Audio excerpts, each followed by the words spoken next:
as we possibly can. We know that people in the Bahamas and also in Florida getting ready for Hurricane Dorian. Shoppers here stocking up on water, food, plywood, all in preparation for a potential major hurricane. Winds right now are 115 miles an hour. It's Category 3. Once you get to Category 3, that's when it's considered a major hurricane.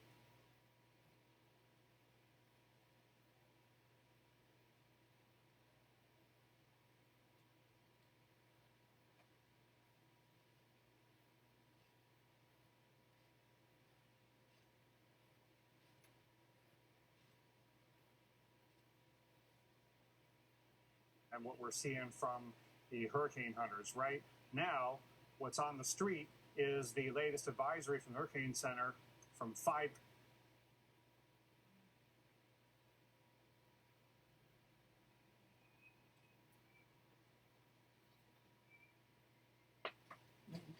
Cat 3, if not possibly even a Cat 4, before too much longer. And that's the forecast. This is not going to be a surprise when it reaches Cat 4.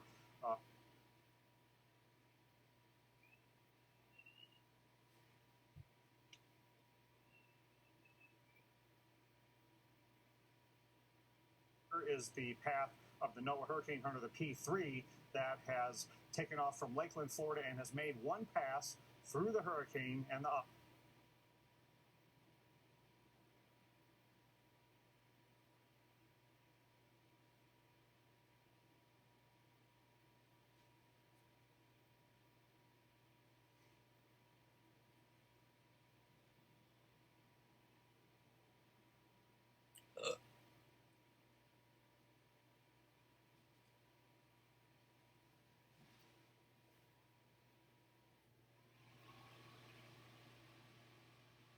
if that SFMR measurement on the northwest side is accurate. I got a question for you. So you see this dramatic drop, and then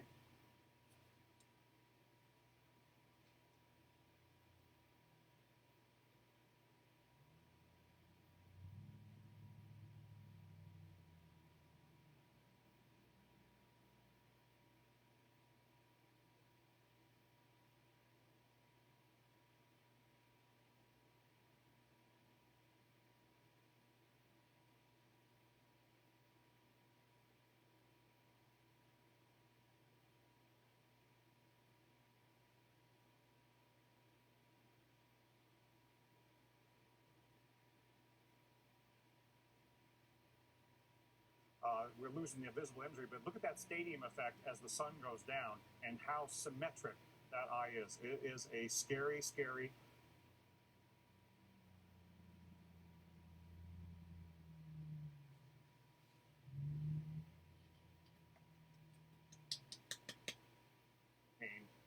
That's slow moving by the time it gets to the land could have life-threatening consequences and destructive ones at that, wind and water, coast and inland.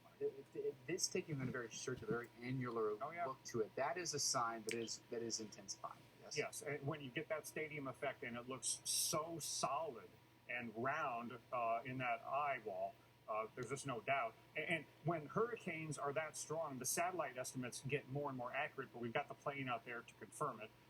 And we'll see just how strong it gets in the next few hours. Yeah, this evening is going to be very interesting to see what they find. Dr. Neb, thank you. To the Bahamas we go, to Nassau we go. Wow, really nice sunset for you this evening. You see a few gray clouds, but the orange sunset underneath those clouds. Northwestern Bahamas are under a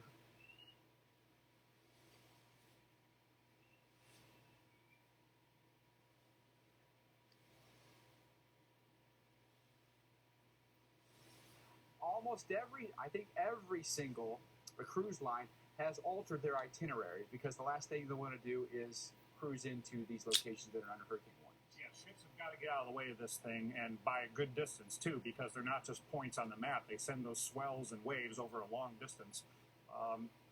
And with hurricanes being so adept at pushing the ocean around, and because the Bahamas, the waters around them are so shallow, it's an extremely storm surge vulnerable location, 10 to 15 feet of storm surge flooding. I mean, you know, this is serious business. And we've had in Grand Bahama, the Freeport area, past hurricanes cause devastating storm surge flooding there again. That is one of the areas I'm most concerned about because the models, many of them take it near or right over Freeport, but Nassau could experience some flooding as well. Look at the continental shelf. So this gives you an idea of how shallow the water is over the Bahamas in those light colors as opposed to out in the deep Atlantic. Then you do have some deeper waters in between the Bahamas and Florida, which limits the inland penetration of storm surge over Florida. But over the Bahamas, it is extremely, extremely shallow. And if we look up the east coast of Florida, then it becomes a very wide continental shelf, and you're very vulnerable to storm surge up in that area. And we'll have to spend some more time tonight, looking at the details of the Bahamas, but look at how shallow some of these waters are. And south-facing and north-facing parts of the Freeport area could flood due to storm surge. Because it's just going to sit there and barely move, so you can get it from both sides. All right, we're back into this. So, Josh, you going for our Drive Safe and Safe discount? Yep. Using the app, driving safe. You want to go? You want to go, bro? Hey, do not mess with my discount. You can save up to 30%. Let's go! Nice to meet you. Go get him, Tiger. Sounds like you've got this. Yeah, definitely. Get a discount up to 30% with Drive Safe and Save from State Farm. So how did this happen? Now pronounce you husband and wife. You may kiss the bride. Get your birdseed ready.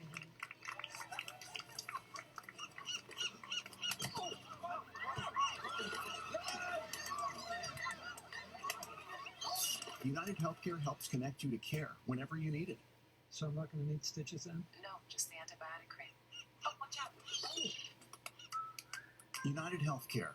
If you have moderate to severe psoriasis, little things can be a big deal. That's why there's Otezla. Otezla is not a cream. It's a pill that treats plaque psoriasis differently.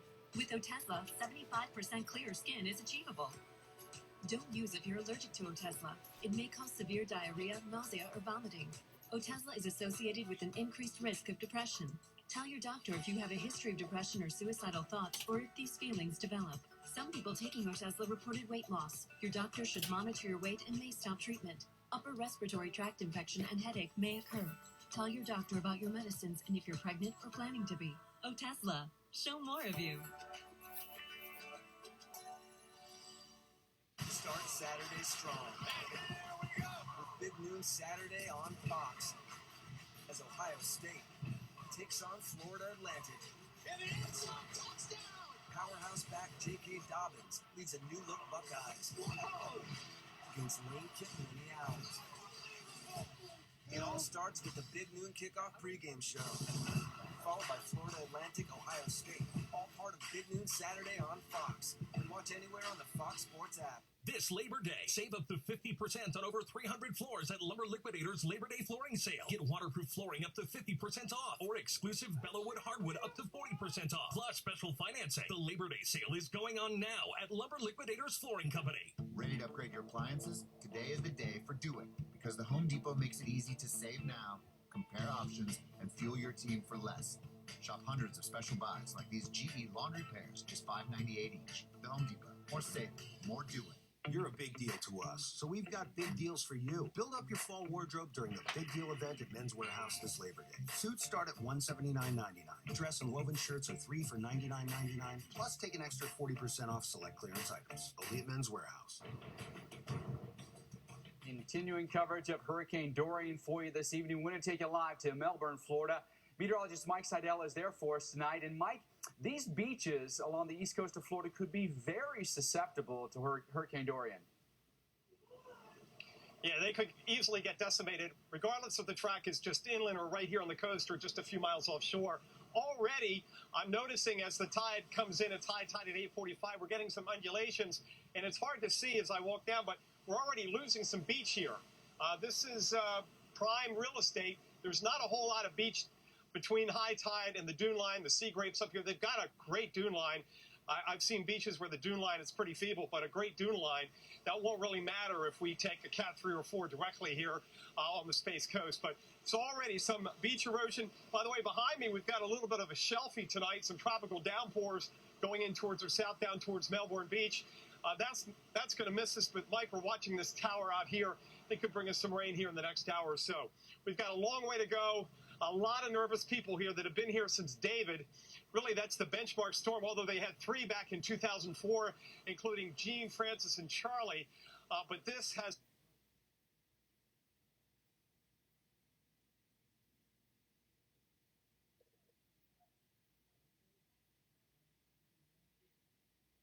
years ago. My time flies in 79, and the winds as it came by right along the coast were 100 miles an hour. This certainly has the potential to be a strong...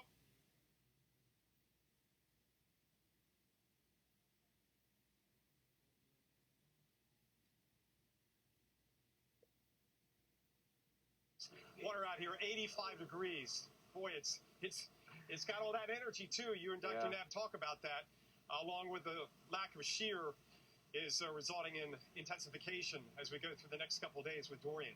Listen, that water and those beaches are why people flock to Florida. That's for sure. Why people live there and why people vacation there, right? Now, when it comes to reducing your hurricane damage, especially from wind and rain, protecting your home is certainly key. Yeah, and I went to the Insurance Institute for Business and Home Safety to show you how to protect your home. And today we're focusing on the construction of your home and what we can call a continuous load path. What?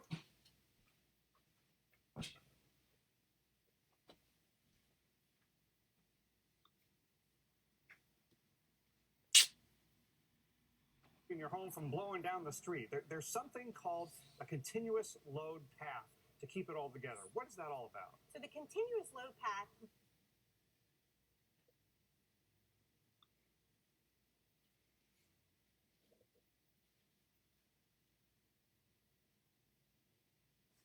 spray painted them so you can see them better.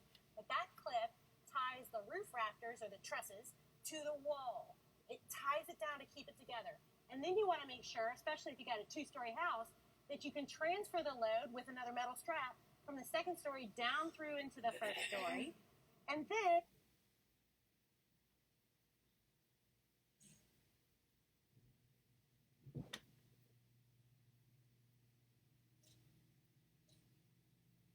So the roof connected to each floor connected all the way down into the ground. But you don't put these straps in just any old place on the exterior of the home, right? I mean, there's something behind here that's reinforcing the home. Right. Now, this goes through the piece of sheeting into the 2x4 that makes up your stud wall.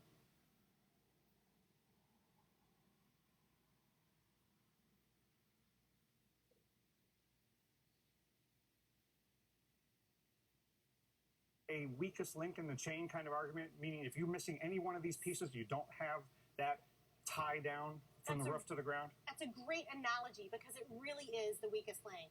Now, first and foremost, your roof is your first line of defense. And we've proven, unfortunately, time and again, that we could pop a roof off in this test chamber and send it out the back door. So you want to make sure that that roof is tied down. And then second, now you're making sure the chain is strong all the way down.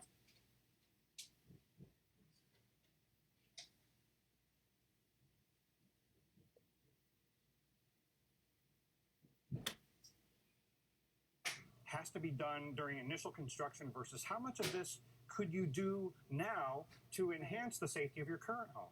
Now, some of these things.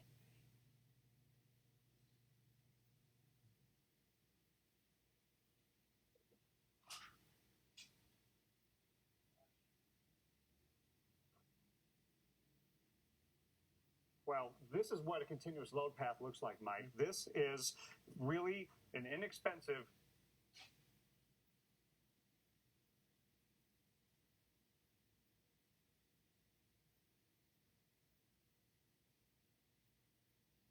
floor. And this could go floor by floor all the way down into the foundation. These kinds of straps, better than just putting nails in, could be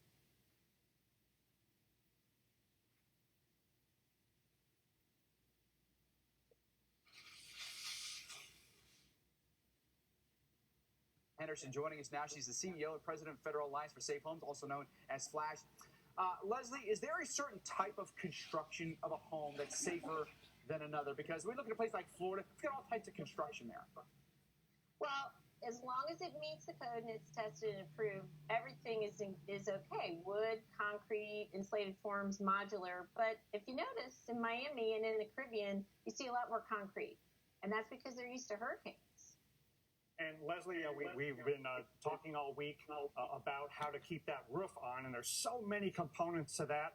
But I wanted you to comment on the various options that we're showing here tonight about how to connect the roof to the walls and all the way down into the foundation. What are the good ways to do that, and maybe the not so good ways to?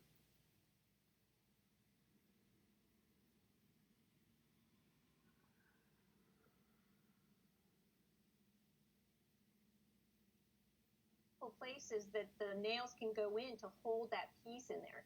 You know, the hurricane is going to pull on your house. It's going to try to lift your roof off. It's going to try to push you off your foundation and cause sliding. And in some cases, if you don't have those anchor bolts, it could even turn over. If you have a very sturdy structure that's built to code, that's built well, can you get potential breaks on your insurance as a result?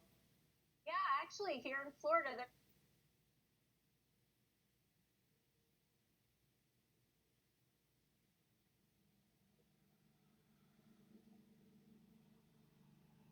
there's extra stuff you can do, like shutters, that'll get you additional credits every year. Hey, listen, you save yourself some money and have a stronger home. That's a win-win, isn't it? It absolutely is. Leslie, thank you so much. Great talk to you all week long on how we can build our homes more resiliently. And the bottom line is some of these things you do are not that expensive, and it can help you get back on your feet so much more quickly. All right, stay with us. We'll be back right after this, tracking Hurricane Dorian for you tonight. Doug, hour 36 of the stakeout. As soon as the homeowners arrive, we'll inform them that Liberty Mutual customizes home insurance, so they'll only pay for what they need. Your turn to keep watch, Lima. Wake me up if you see anything.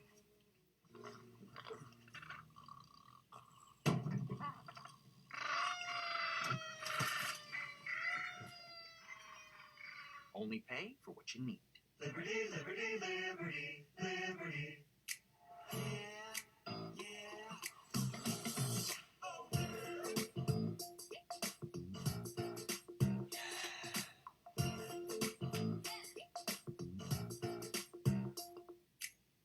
Now get 50% off all Domino's pizzas when you order online. 50% off sausage pizzas, handmade pan pizzas, even barbecue banana pepper pizzas. If you're into that, this week only get 50% off the menu price of 34 million pizza combinations at Domino's.com. Remember childhood? And these little red boxes? And that sweet little sun-made raisins. Life was always play. And worries, what were they? Remember childhood? Don't forget, it never left. Ballpark Franks got their start in 1957, right here in the ballpark. They soon became a summer tradition, passed from one generation to the next. With the taste of 100% Angus beef, Ballpark Franks bring on summer. We got one of those new purple mattresses, and it is amazing. You have to try it.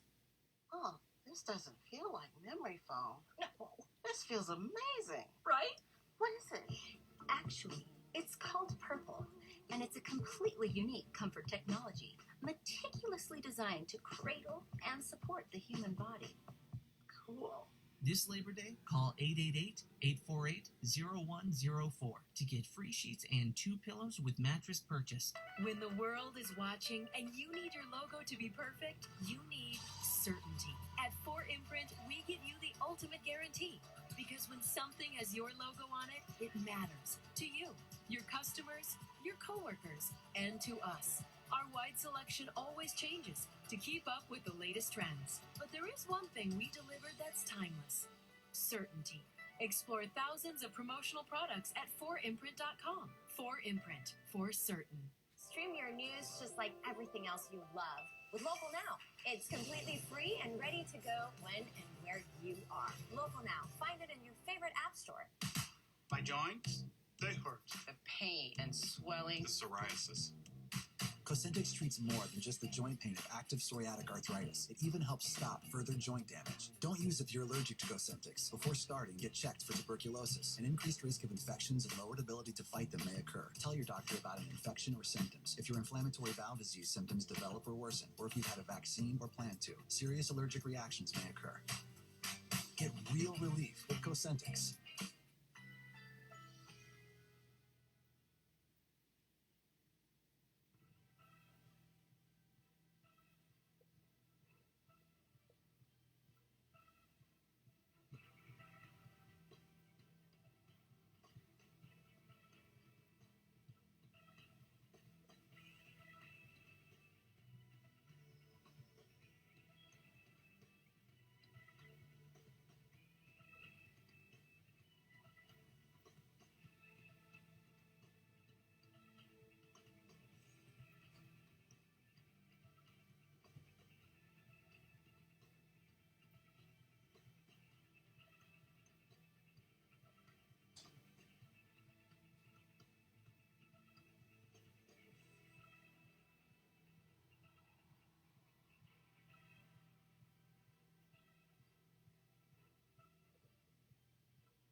And just in now, breaking news, newest advisory in on Hurricane Dorian. Right to Dr. Neff with the latest. Winds have gone up.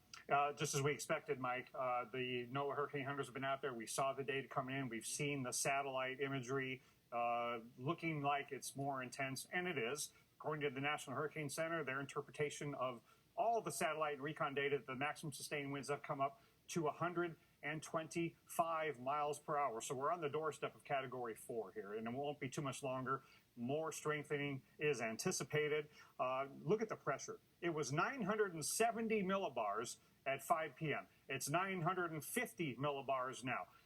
What we call the bottom dropping out of it. This is likely an indication that the pressure drop is leading more wind intensification. So these numbers, the wind speed and the category will probably go up as the night goes on. Now, there's no new track and intensity forecast. They were forecasting additional strengthening, so there's no special advisory with a full new track and intensity forecast, but they're updating us on the intensity, and this is just a taste of things to come. Let's take a look at both the recon data and the satellite imagery. So here is the path of the NOAA Hurricane Hunter, the P3, that went from northwest to southeast. Now, they're in the northeast quadrant now, so they're going to make another pass coming through the northern side of the eye, and we'll probably have an opportunity to find the strongest winds that Dorian has to offer coming through from the north. So give it another half hour or so, we might have another pass and the winds might come up a little bit more. Here's what they found when they went northwest to southeast. This is where they found the winds up in the neighborhood of 125 miles an hour. It was stronger on the inbound side than on the outbound side because they were on the northern part of the circulation. For a westward moving system, the north side is going to have the stronger winds. And that bottoming out in the middle is them going through the eye. Here were the last few visible images of the day. You can see just in the several hours leading up to just before sunset how symmetric and impressive that eye wall has become. And with the sun angle late in the day, you can see that stadium effect and the overshooting tops along the eye wall. It's just incredible. Now look at this. This is the water vapor imagery zoomed in at the same level. And look at how on those last few images you see orange. That is a completely cleared out eye, and the interior of a hurricane eye has sinking air, and it is warming. So it's warmer inside the eye than on the eye wall, and that's part of the reason why, Mike, we get these warm, dry temperatures showing up inside the eye. It's incredible, it's scary, and more intensification is forecast. You know what's scary about it is the 5 o'clock advisory had a forecast of 120 mile per hour winds tomorrow. It's already exceeded that in 3 hours. It's not nuts. A lot of folks are sandbagging because they want to keep the effects of water out of their homes, and they want to protect them, right? But there are some do's and don'ts when it comes to sandbagging. We thought tonight we'd give you a little demonstration so that you know the proper things to do when you are sandbagging. So a lot of you might have free sand at your local municipality. A lot of times they'll put a limit on how many you can have, but nonetheless, you're going to be out there, you're going to fill your bags up, all right? So we've got this one partially full. We're going to fill this one up with some sand, right? I just wanted to point out who's doing the hard work here. You know? You have a stronger back than I do. But just like when if you're shoveling snow, don't use your back. Use your legs if you can to alleviate any issues, health issues. Now we're going to fill this up, roughly halfway, and there's good reasons why we don't fill it up the whole way, and that has to do not only with making something easier to move around, but it's how we stack them, right? I'll tell you what, yeah. So let's do that. So these will have ties on them. For now, just ignore these ties, okay? Don't tie them up. You don't want to do that. So let's lay these down. Let's say we're going to protect the front door. So we're going to lay this down with the closed end on the end, and this end open, okay? There's a reason we want that to be open. Okay, now we're going to put the next one down on top of that, and then also leave that ready to put the next sandbag on it. And what we're doing is keeping them closed up so the sand doesn't come out. This way, you get a nice tight seal at each juncture here. We're going to lay that one flat, and then the end one is going to be important. Yeah, we're not going to tie it. We're going to fold it under so we keep the sand in. We tamp it down. And you don't want to do more than about 3 layers of this because it could tip over. But if you lay it against the building, or if you build it into a pyramid kind of shape, you could go more than 3 layers high. And then you're going to stagger them. So your next layer on top of that is going to go over the joints that you had below. Now, an important point to make here, Mike, is this is not something that you do around your home and say, okay, I'm good for storm surge. You still want to evacuate. This is for lower level kind of flooding, but it can make a difference. Sure, it can. So you wouldn't want these if you're going to have water higher than 2 feet or so, because it's not necessarily going to be waterproof. But what it is going to do is divert water. It's going to divert debris, and that's the goal. Yeah, and there's so many things you can do around your home in addition to sandbagging to lessen the possibility of flooding. Clean out the gutters, clean out where the water comes out of the gutters, clean out your culverts so that water can more easily flow around your home and not make the sandbags do so much extra work. How about the wrong way to do a sandbag? And that's demonstrated up here. These are full bags. These are tied. But the problem here is you're going to have these big gaps because they're rounded at the edges because they're so full. You don't want them like that. You want them more flat than rounded. This doesn't work nearly as effectively as the bags we just laid down. The other thing, by the way, if you do have a limit on how many bags you can get at your city, take these and actually fill them all the way up. And then when you get home, you can divide them in two. So if you can only allowed to have 10 bags, once you get home, you've suddenly got 20. Don't use any old sandbags that are full of wet sand, though. That's also key. We're back after this. Anyone can deliver pizza. Only Marco's can deliver America's most loved pizza. Hot and fresh and right to your door. Dough made from scratch every day. Sauce from the original Gianmarco recipe. And authentic toppings like crispy old road pepperoni. That's Italian quality pizza. And it makes the moment primo. Every day at Marco's, get 2 medium, 1-topping pizzas for just $6.99 each. Hello to the Italian way. Hello, Primo. Every day at Marco's, enjoy dough made from scratch. Hello, Primo. Do you have concerns about mild memory loss related to aging? Prevagen is the #1 pharmacist-recommended memory support brand. You can find it in the vitamin aisle in stores everywhere. Prevagen, healthier brain, better life. Discover new San Pellegrino Essenza, a twist of Mediterranean flavors with the gentle bubbles of San Pellegrino. Add a twist of flavor. San Pellegrino Essenza, tastefully Italian.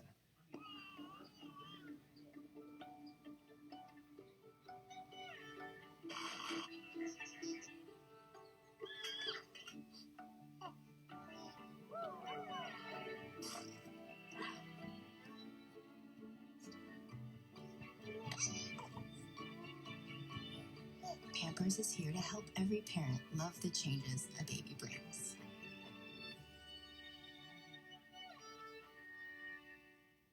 Take the floor somewhere unexpected. Everything you need is at your fingertips and at the Home Depot. On-trend styles with innovations to make it pet-proof. Make it life-proof. Make it waterproof. Make it beautiful. And the Home Depot has everything you need to make it yours. Today is the day for doing, with even lower prices right now on vinyl plank, laminate, and tile, only from the Home Depot.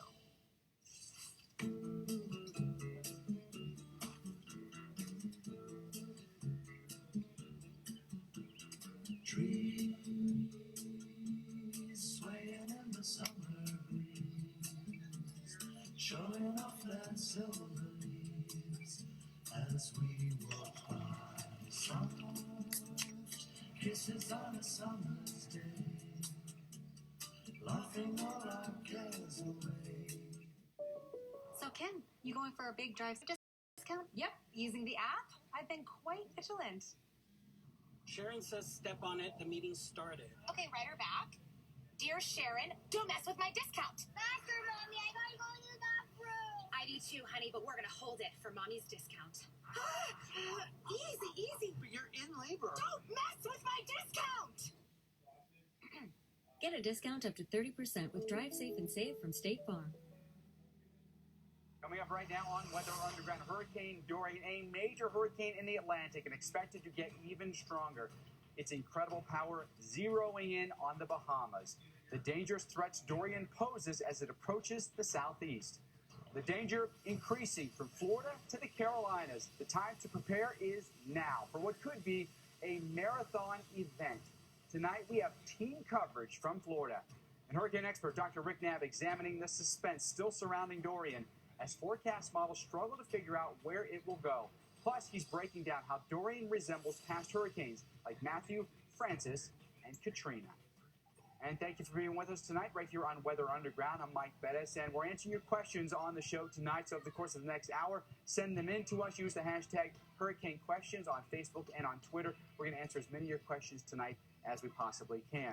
Next in line to be hit by Dorian, the Bahamas. And that's a live look at the Bahamas right now as the sun is about to set. Things are calm for now, but everyone working diligently right now in the Bahamas to prepare for what is likely to be a major hurricane hit.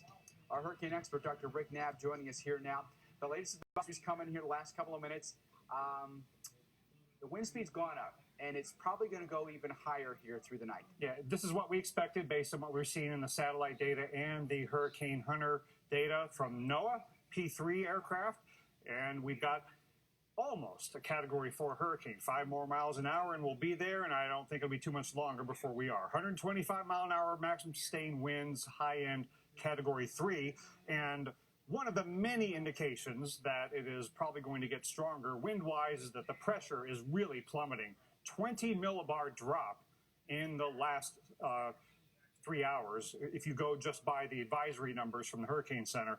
In between Hurricane Hunter flights, it's a little difficult to know just how fast the pressure is dropping. But in any case, pressure drops often lead more wind increases. So I wouldn't be surprised if this goes up to Cat 4 by 11 p.m. tonight in the next advisory. Moving west-northwest at 10 miles an hour, it's in the process of making that left-hand turn. And this is a scary sight if you're in the northwest Bahamas and in Florida and the southeast U.S. This is getting more and more real and unfortunately believable by the hour. There's the path of the Hurricane Hunter plane. They made one pass northwest to southeast. They're coming in again from the northeast, and they're going to go through that northeastern eye wall. That would most likely be the strongest side of the hurricane, and they might very well find the Cat 4 winds there. Here's what they found on that previous pass. This is on the way out. What you had seen previously was something like that. Maybe not quite that high, but in any case, you saw the strong winds on the inbound, then going through the eye, and then back up through the southeastern eye wall, and they're out in the periphery of the storm now.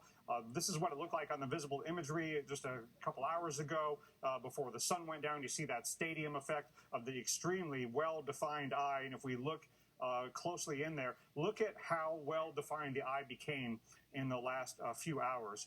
And it's extremely symmetric, extremely tall and cold cloud tops, and it's everything you would expect to see in a major hurricane. You might not have ever looked at a major hurricane on satellite quite this way. Zooming in on the water vapor imagery, the green cold cloud tops are the tops of the thunderstorms in the eye wall and the central dense overcast, but the orange in the middle is extremely warm and dry air in the eye where the air is sinking downward, and it is, if you at any altitude, and you can see this in the aircraft data when they fly through at 10,000 feet, that the temperature inside the eye at the same altitude will be a lot warmer than the temperature outside the eye. Dr. Knapp, can I ask you about this image that you have here? It's so circular. Yeah. What does that tell you when it's almost completely circular? That has to do with how robust both the horizontal and vertical circulations in the hurricane are. And it is an indication that there's no asymmetry and no wind shear, and that the core is very, very well defined. And in fact, a hurricane eye wall in the vertical is not, straight up and down. Okay, it has a stadium effect. It gets wider as you go higher up. All of those indicators mean that we've got a strong hurricane. This is the way they should look if they are Cat 3 on the doorstep of Category 4. And as Mike pointed out earlier, we're already at the intensity they were forecasting for tomorrow afternoon. And that just illustrates the point that we have a general idea that we have a strengthening major hurricane over the next few days, over these warm waters and weak wind shear. But these major hurricanes, on the way to getting really strong, they often rapidly intensify, and we can't pinpoint the time or the magnitude of those rapid intensification episodes. And also, there can be ups and downs. So if it peaks out at Cat 4 or 5 in the next few hours or tomorrow or whatever, it could come back down. It could go through an eye wall replacement cycle, and don't let your guard down. When the intensity goes down, it could come right back up. And sometimes the hurricanes get larger when they weaken and go through those cycles and then re-intensify. Bottom line, we're expecting a major hurricane, and a slow-moving one at that, to be near or over the east coast of Florida in the Monday into Tuesday time frame. And that's all bad news, and it could get into the Gulf. It could turn before the center crosses the east coast of Florida, and it could cross many portions of the state of Florida. The timing is this for east coast of Florida. Monday morning, plus or minus, is when the tropical storm force winds are likely to arrive. It could be late Sunday night. So that means hurricane watch, maybe late tonight, more likely tomorrow morning, Mike. And when you look at all of the possible tracks, we realize we are all at risk in the state of Florida and beyond for getting an up-close and personal encounter with the core of Dorian. How key is that next pass of the hurricane hunter through that northeast quadrant? Well, that's where you can really get a sample of what are probably the maximum winds. They went through the northwest side the first time, and for a west-northwestward moving hurricane, the northeast side is probably where the strongest winds are. So it's key to getting the right initial intensity for the 11 p.m. advisory and getting an update on the pressure so that the forecast they issue at 11 p.m. can take that into account. Every forecast is better and more accurate when you're off to a more accurate start at the beginning. It's definitely some scary times with this hurricane, Dr. Neff. Thank you. Here's the latest on what we know right now with Hurricane Dorian. President Trump will monitor the hurricane from Camp David this weekend. State of emergency has been issued for the entire state of Florida, all 67 counties. The Daytona Beach International Airport will close after the last flight Sunday night. And I believe Orlando is saying that they're going to cease operations Monday morning. Of course, the question on everyone's mind is, where is it going? Right? The steering currents are there. Exactly how they play out and exactly what that means for any particular point in Florida or the southeast coast is hard to say. Yeah, forecasts of hurricane track are accurate if you look at it from one perspective and highly uncertain if you look at it from another perspective. And the first perspective, it's really good that we have such a good idea that it was going to make this left-hand turn and that it's coming toward the northwestern Bahamas and toward Florida, so we can all prepare for the possibility of a major hurricane coming shore. But what we can't do is pinpoint exactly where it's going to go relative to various points in Florida, and we can't pinpoint exactly how strong it's going to go, how strong it's going to be. But in the big picture, we have a pretty good idea in the models, and there's a lot of agreement. High-pressure ridging to the north is going to steer it westward over the next couple days, so by Sunday night, it won't be a surprise that it's near over the northwestern Bahamas. But then, going from there into Monday night, look how slow the motion is, but look how weak the high-pressure ridging is in the middle levels of the atmosphere to the north of it, as compared to the strong ridging over the Atlantic and the strong ridging over the middle of the continental United States. That weakness in the ridge weakens the steering currents and maybe at some point allows it to eke north. Also look at just how tightly wrapped the isobars are around. Yeah. This thing is really intense Monday. When a global model shows that many isobars, that is a sign that the environment is ideal for strengthening and for a major hurricane, even when you don't have a hurricane model modeling the eye wall itself. Right, but so watch Monday to Tuesday. And it's so slow. I mean, there might be some ever so slight weakness between those ridges, but it's not enough to do anything with it. No, does something come in and pick it up? Does this ridge turn it to the north? Does this ridge block it? I mean, the steering currents are going to collapse, but maybe by Wednesday and Thursday, it starts to finally move in that gap. But watch the differences. When you look at the European model, here's Sunday night, very much like the GFS. Monday night, it barely moves. Tuesday night, it barely moves. Oh, that is agonizing. But then this particular track stays just offshore, but, Mike, it could come onshore and not only have a direct impact with storm surge and winds, but that maximizes the rainfall potential, and then it's all going to bring that moisture no matter what up into the Carolinas. The truth of the matter is we hang our hats on these two fairly reliable global models, right? They're not that much different. No, in the overall scheme of things, this is pretty good agreement, but the European model ensembles have not just this option, but all of these possibilities, including meandering and slowing down, maybe even stalling. It's going to be a slow-moving major hurricane, the worst kind of hurricane over major metro areas. A slow-moving hurricane along the east coast of Florida could mean devastation at the beaches. We know that. Meteorologist Mike Seidel is in Melbourne, Florida for us tonight. Mike, those beaches could get, I don't want to say it, but they really could get rearranged by this hurricane. That's very possible, depending on the exact track. But even if it stays just off the coast, we're going to get a lot of beach erosion. We're already starting to see little undulations in the beach as we get past sundown here in the Brevard County area. By the way, as far as mandatory evacuations, up in Volusia County, that's the home county to Daytona Beach, the emergency management folks telling us tonight that they're making plans. The time frame would be probably between noon Sunday and noon Monday. Nothing firm yet, but if you have a place to go, you don't have to wait for the mandatory evac. Here in Brevard County, they're laying out plans, too, for evacuations and opening up shelters. They'll be announced in the next day or so. Let's bring in Debbie Thomas, Vice Mayor here in Melbourne, who has been mayor for a few years. And one thing that's changed is the increase in population here in Brevard County. Absolutely. I was elected back in 2014, and we were about 73,000 population. We're about 84,000 now. We've had a lot of people come in for our space, the space industry that's going on here, Embraer, Harris, all those different work companies. And when did planning start? Because we've been watching this all week, since last weekend, and we still have several more days. Plenty of time. There's no excuse not to have a personal plan in place. And I know the city governments, too, have been working overtime. That's right. City of Melbourne, our staff has been getting together in the last 2 or 3 days, and they have been going through all the emergency management plans, getting them all ready, getting them up, getting them going. Our staff has been out there working very hard. We're getting all our buildings shored up and ready for the storm. We're also out there doing our drains. We know that we're going to get quite a bit of rain from this system, and so we want to make sure our drain system is working properly and get the water out as quickly as possible. And as far as your EOC, your Emergency Operations Center, what's the timeline on that? As far as I'm concerned, they're watching the storm to see when to open it, but right now it's looking like on Sunday morning. And how about city services?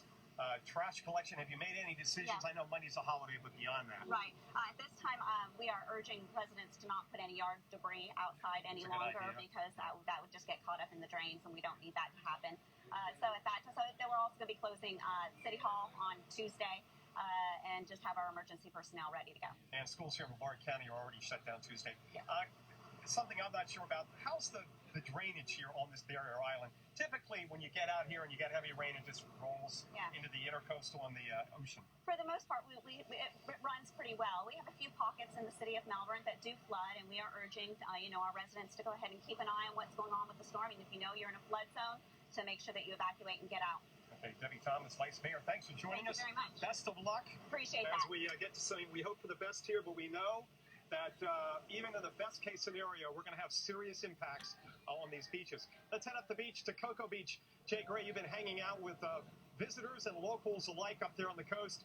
What are they saying? How are they feeling? How suspenseful is it for them?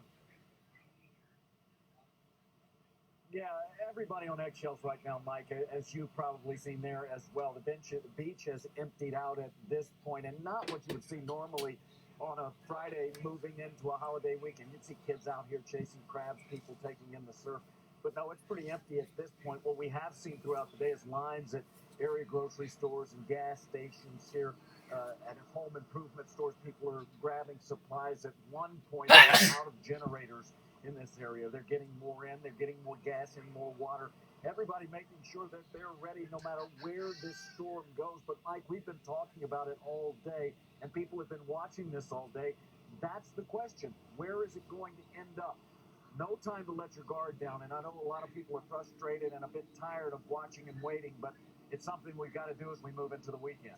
Yeah, it may not even be halftime yet of this, Jay, so we have to be patient, no question about it. That's Jay Gray tonight. He is in Cocoa Beach, Florida for us. We're going to go northbound here. Let's go to Wilmington, North Carolina. That is a live look for you right now. Calm conditions. Folks out there on the boardwalk, here's the deal.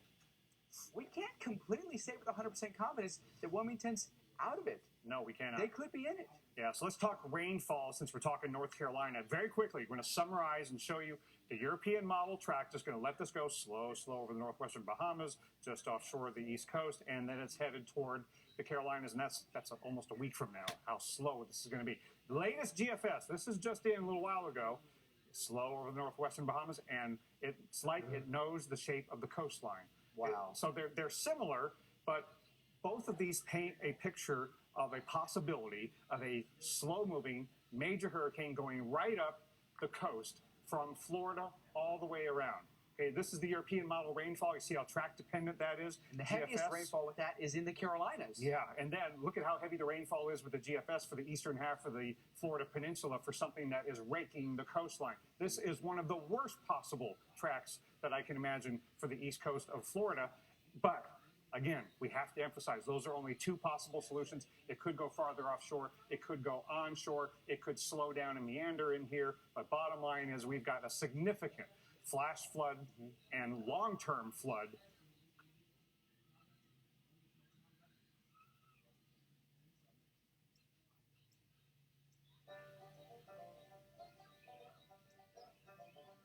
Prone area. Know this forecast is a lot about rain, too. We're back after this. Stay with us. At Physicians Mutual, we know that planning for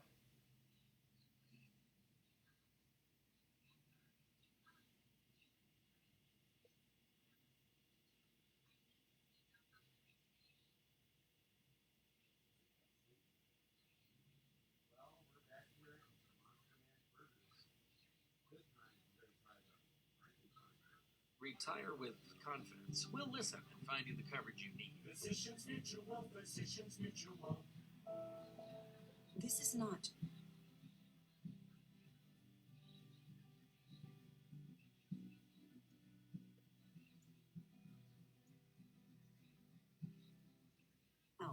While meningitis B is uncommon, when symptoms appear, they can progress quickly and can be fatal, sometimes within 24 hours. Before you send your teen to college, make sure you help protect them. Talk to your teen's doctor about meningitis B vaccination.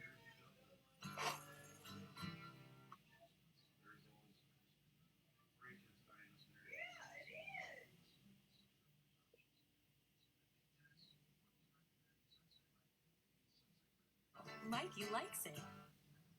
Would you like to try a burger made with plants? Plants. It's delicious, and I'm a kid, so if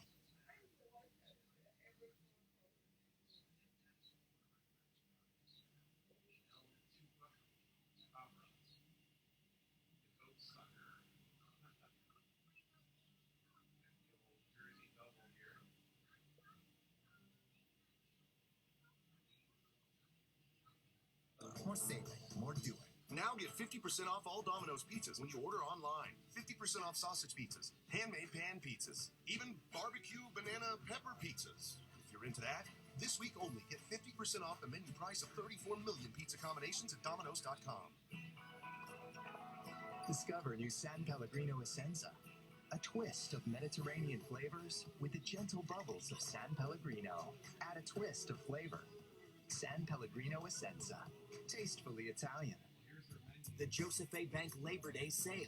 Save up to 60% off everything. All suits on sale starting at $199.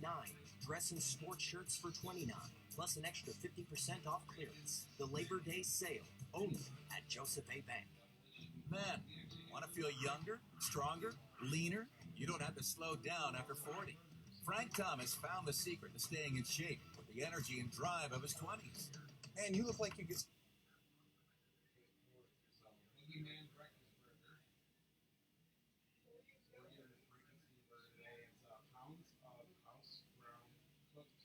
New Nugenix Total T is our most powerful man-boosting formula ever because it boosts your free testosterone and your total testosterone. Nugenix.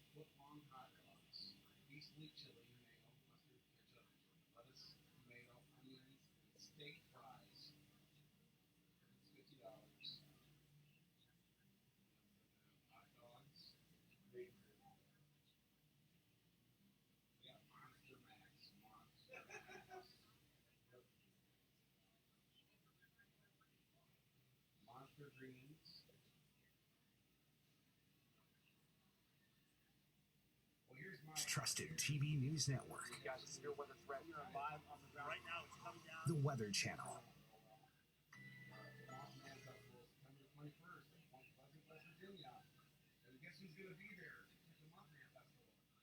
We are, right? What are you doing? You're working on some art there? What are you doing, Sierra? What are you working on? Got all kinds of little goblins and people. He's got little googly eyes on that.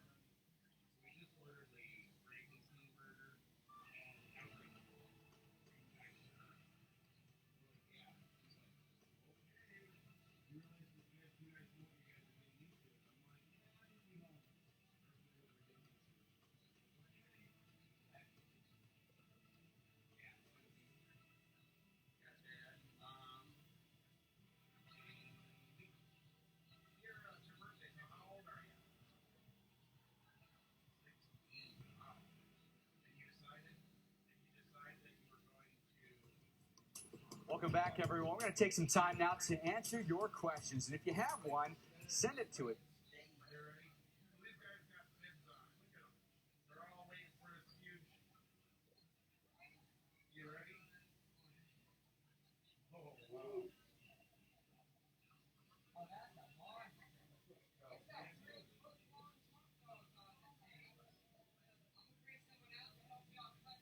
Well, it isn't always, because it depends on which direction the hurricane is moving. If it's moving eastward, then it can be the south side. But if for a westward,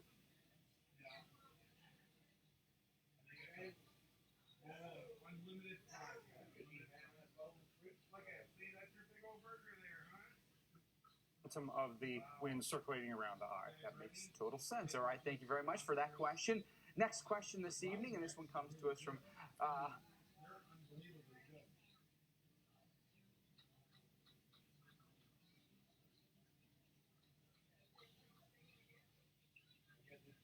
So we're going to try to attempt to.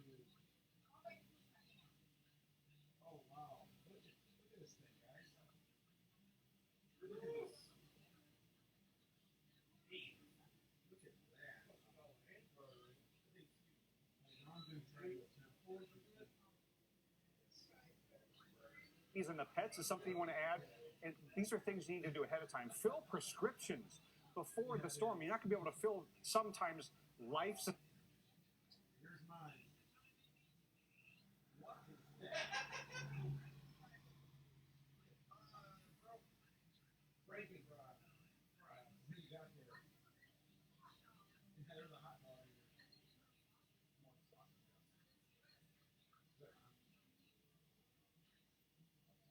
What do you think, huh?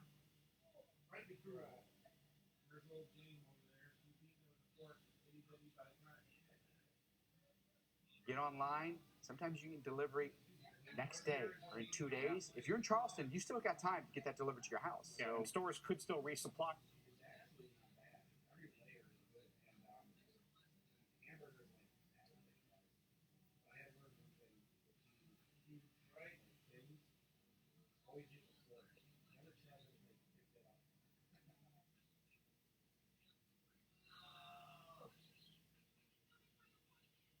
Breaking fries.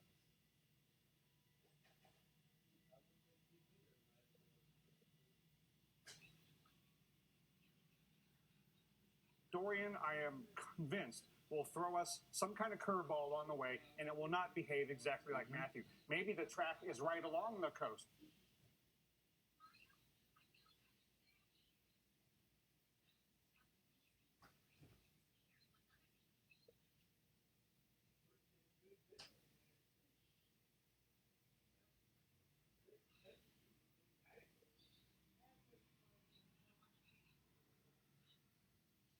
The moisture is probably headed toward the Carolinas anyway. And I hate to say that, given what they've been through with Matthew and So many Florence. different things can happen. Yeah. I remember.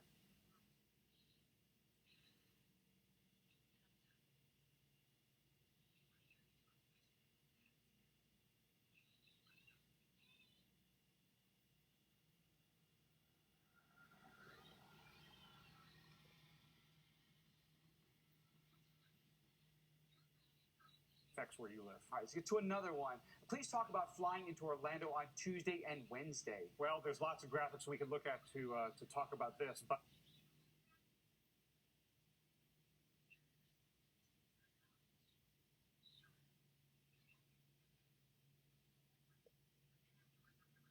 in Orlando, they will not be flying in and out of there if any number of scenarios play out. By the way, commercial operations stop 2 a.m. on Monday. So. Yeah,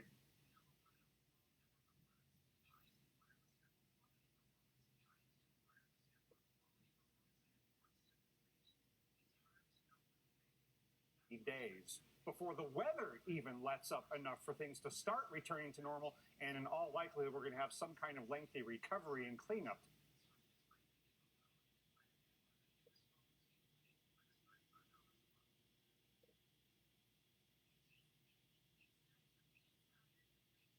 Going back out. Yeah. All right, let's talk about the next question. This one, what type of hurricane is worse, a fast-moving storm or a slow-moving storm? Slow.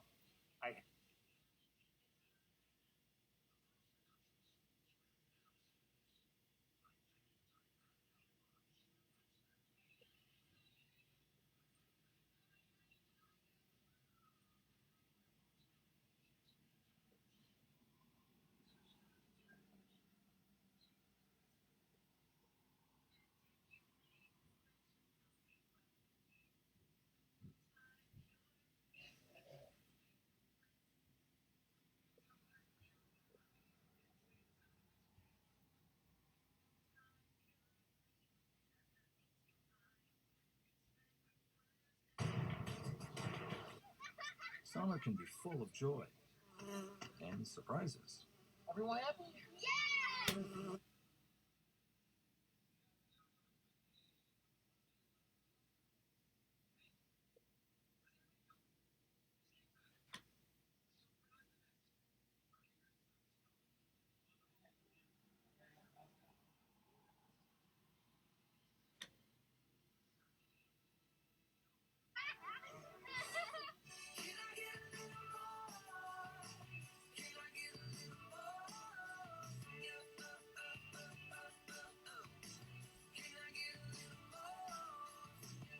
The best lunch option is more options. From all. Ooh, I'm Granny. Alrighty. Garden. Take the floor somewhere unexpected. Everything you need is at your fingertips and at the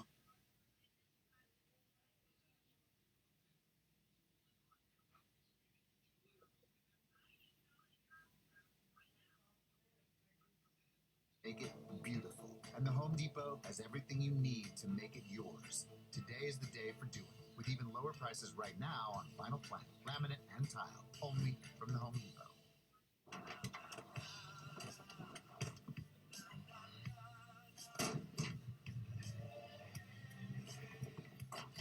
The world's first six-function multi-pro tailgate, available only on the next generation GMC Sierra. Step up to GMC.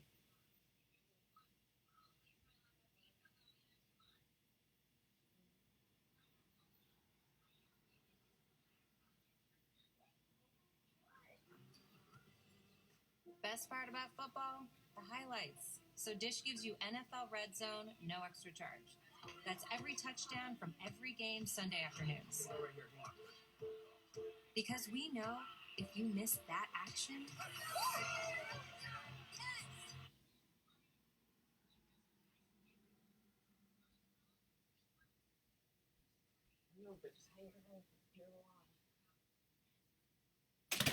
extra charge tuned in to you.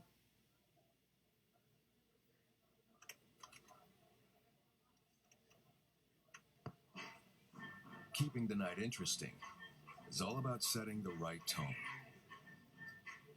Lower carbs, lower calories.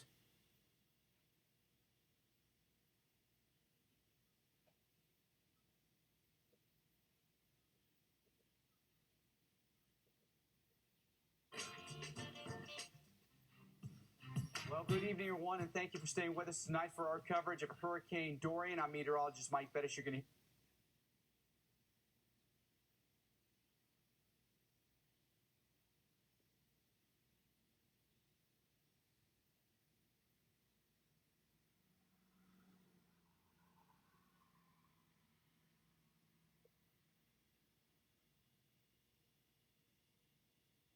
everyone getting ready for Hurricane Dorian.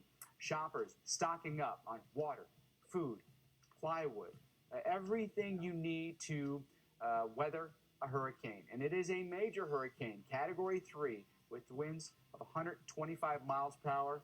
Although, breaking news right now, new update, winds 130 miles an hour. Dr. Nab, we've now got a Category 4, which we didn't think we would have for 2 more days. Yeah, as you viewed it from the 5 p.m. advisory, that was the forecast. But as the evening has gone on and we've looked at the satellite imagery and the recon data, an hour or two ago, I thought, wow, looks like we might have a Cat 4 in our hands. And with every new bit of data that comes in and looking at the satellite imagery, the Hurricane Center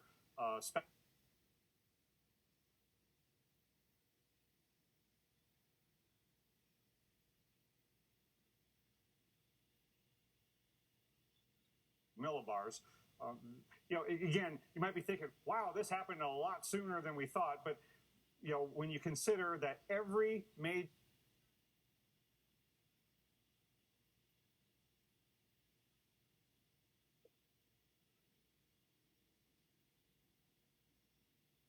essentially what the Hurricane Center was saying when they issued the intensity forecast at 5 p.m. is we expect it to be a Cat 4 by tomorrow. When it ramps up to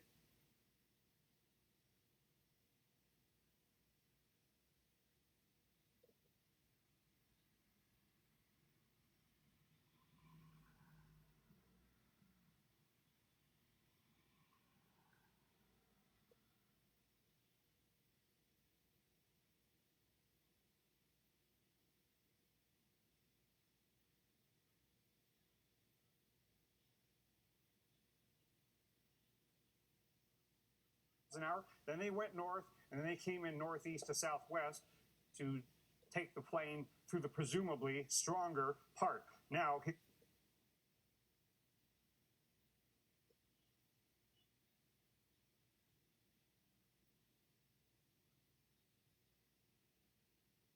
from northeast to southwest, and that's why you get the stronger winds on the inbound, then you go through the eye, and then you get the weaker winds on the south side. So in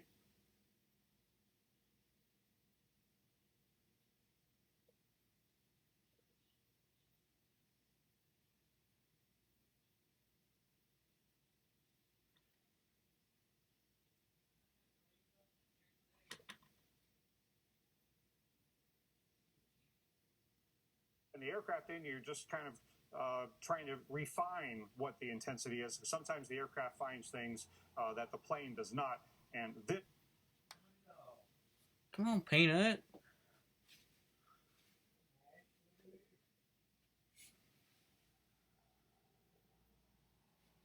Before this, could you explain to our viewers what the stadium effect is and why that's important when you're forecasting?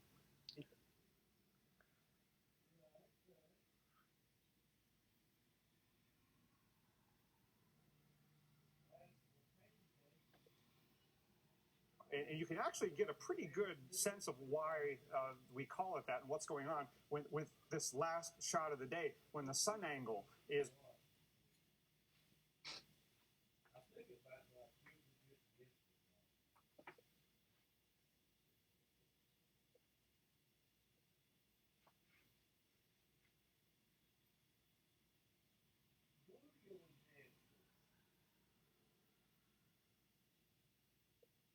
Like this as you go in the vertical, so it would be farther across at the top than it is at lower levels, and that's why we call it a stadium effect, because you're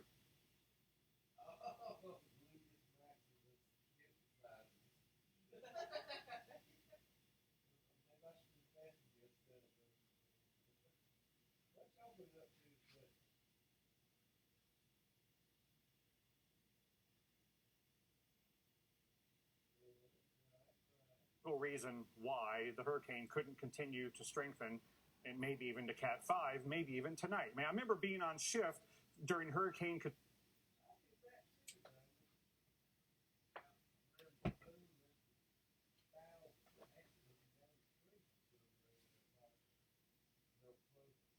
what the aircraft was showing, and I had to get on there and say, based on the pressure and wind data, it's now a Category 5 hurricane. So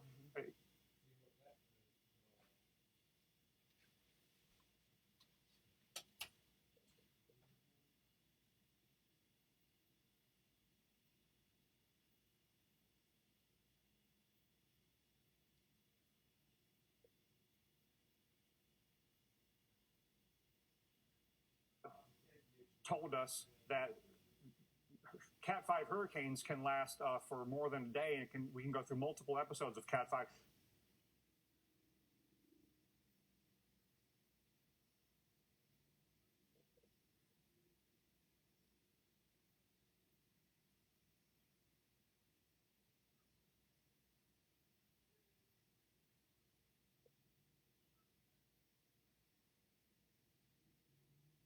By lightning. Zachary, is my she shed covered by State Farm? Your she shed's covered, Cheryl. You hear that, Victor? I'm getting a new she shed.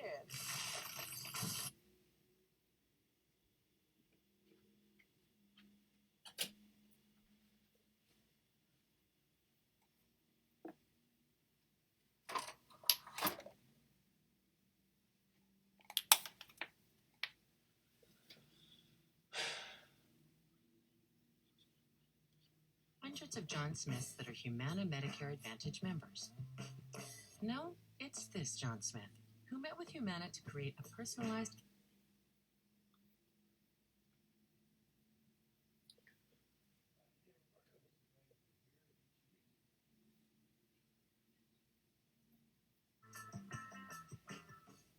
Anyone can deliver pizza.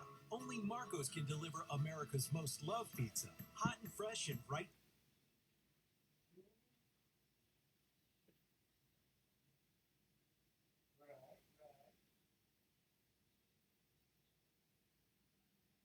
makes the moment primo. Every day at Marco's, get 2 medium, 1-topping pizzas for just $6.99 each. Hello to the Italian way.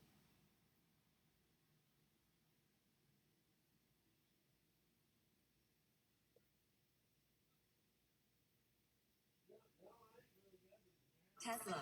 Otezla is not an injection or a cream. It's a pill that treats differently. For psoriasis, 75% clearer skin. Go outside, you're all the way there in the house, right next to the rails, and you can reach it through the trail when they're trying to zoom in. No requirement for routine lab monitoring. Don't use if you're allergic to Otezla. It may cause severe diarrhea, nausea, or vomiting. Otezla is associated with an increased risk of depression. Tell your doctor if you have a history of depression or suicidal thoughts, or if these feelings develop. Some people taking Otezla reported weight loss. Your doctor should monitor your weight and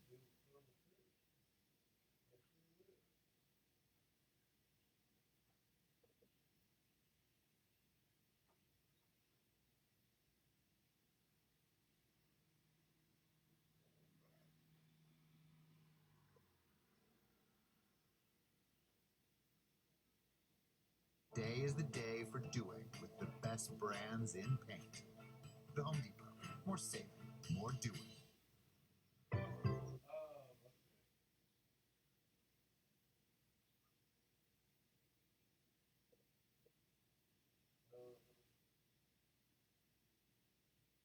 made from plants. Well, new information with Hurricane Dorian this evening. It is now a Category 4 hurricane with winds at 130 miles per hour. That measured by the hurricane hunters that are in the plane and in the hurricane right now, Dr. Knapp. We've had this dramatic pressure drop. We've seen the winds come up correspondingly. It's conceivable this could continue to intensify through the night. It is absolutely conceivable. It's really difficult for the humans at this point to know where the limit is on how high Dorian could get. I mean, we know what the maximum potential intensity is of a hurricane based on the sea surface temperatures and upper level conditions and all of that. But in terms of a forecast sense, there's no reason to say, no, this can't become a Cat 5 tonight or tomorrow. It absolutely could. But it could also go through a lot of ups and downs because we have a pretty good idea that the waters are warm enough to sustain a major hurricane all the way to Florida.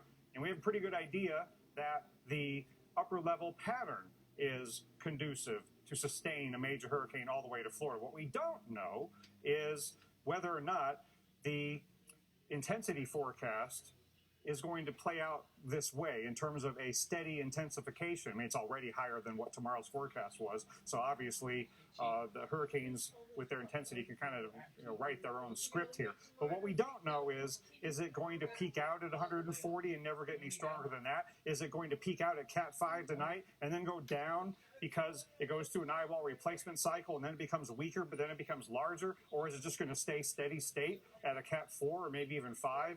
And all the way into the Bahamas and Florida?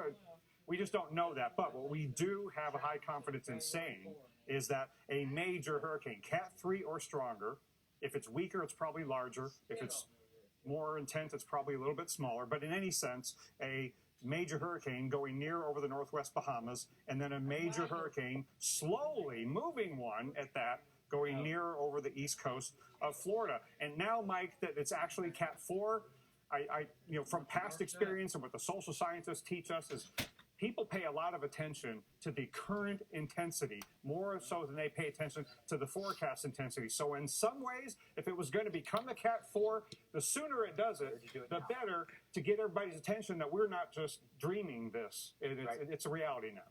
I know that you pay very close attention to everything with these hurricanes, the atmosphere around them. Is there anything in your eyes that would prevent this from further intensification, from getting to a Cat 5?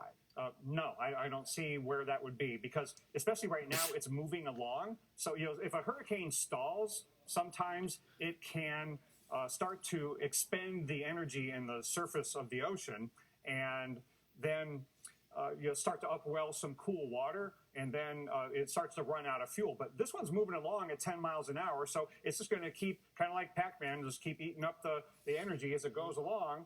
But then when it gets to the Bahamas and the Gulf Stream, it's going to slow down. You might think, well, if it's moving really slowly or stalls in there, maybe it consumes the energy and it starts to upwell cold water and weaken. But the problem is the waters in the Bahamas and the Gulf Stream especially are deep, and it's not going to be upwelling very cold water very quickly. So in the atmosphere, it looks conducive for sustaining a major hurricane, so I don't see what weakens it.